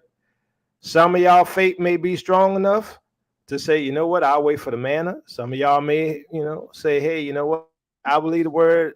I'm gonna store a little food just in case, right? I'm just saying, we individuals, we think differently, we see differently, and as Sister E said, don't be fearful, because fear is not a Yah, right? But that doesn't mean you don't see the dangers coming and make preparations, right? So that's all I gotta say. Thank y'all, fam, and we'll see what happens in the next day or two, because something about to happen. All right, I'm gonna put y'all in the back. Thanks, fam. Appreciate it. All right. All right, fam. Love y'all with the love of the Messiah. Peace and blessings, Israel. Your captivity is ending. Love you with the love of the Messiah. And if you want to support this ministry, you can do so by becoming a patron or Cash App. And it was scrolling at the bottom of the screen. You can just go back and rewind. And also, please support the Dry Bones Project. Peace and blessings, Israel. Your captivity is ending. Love you with the love of the Messiah.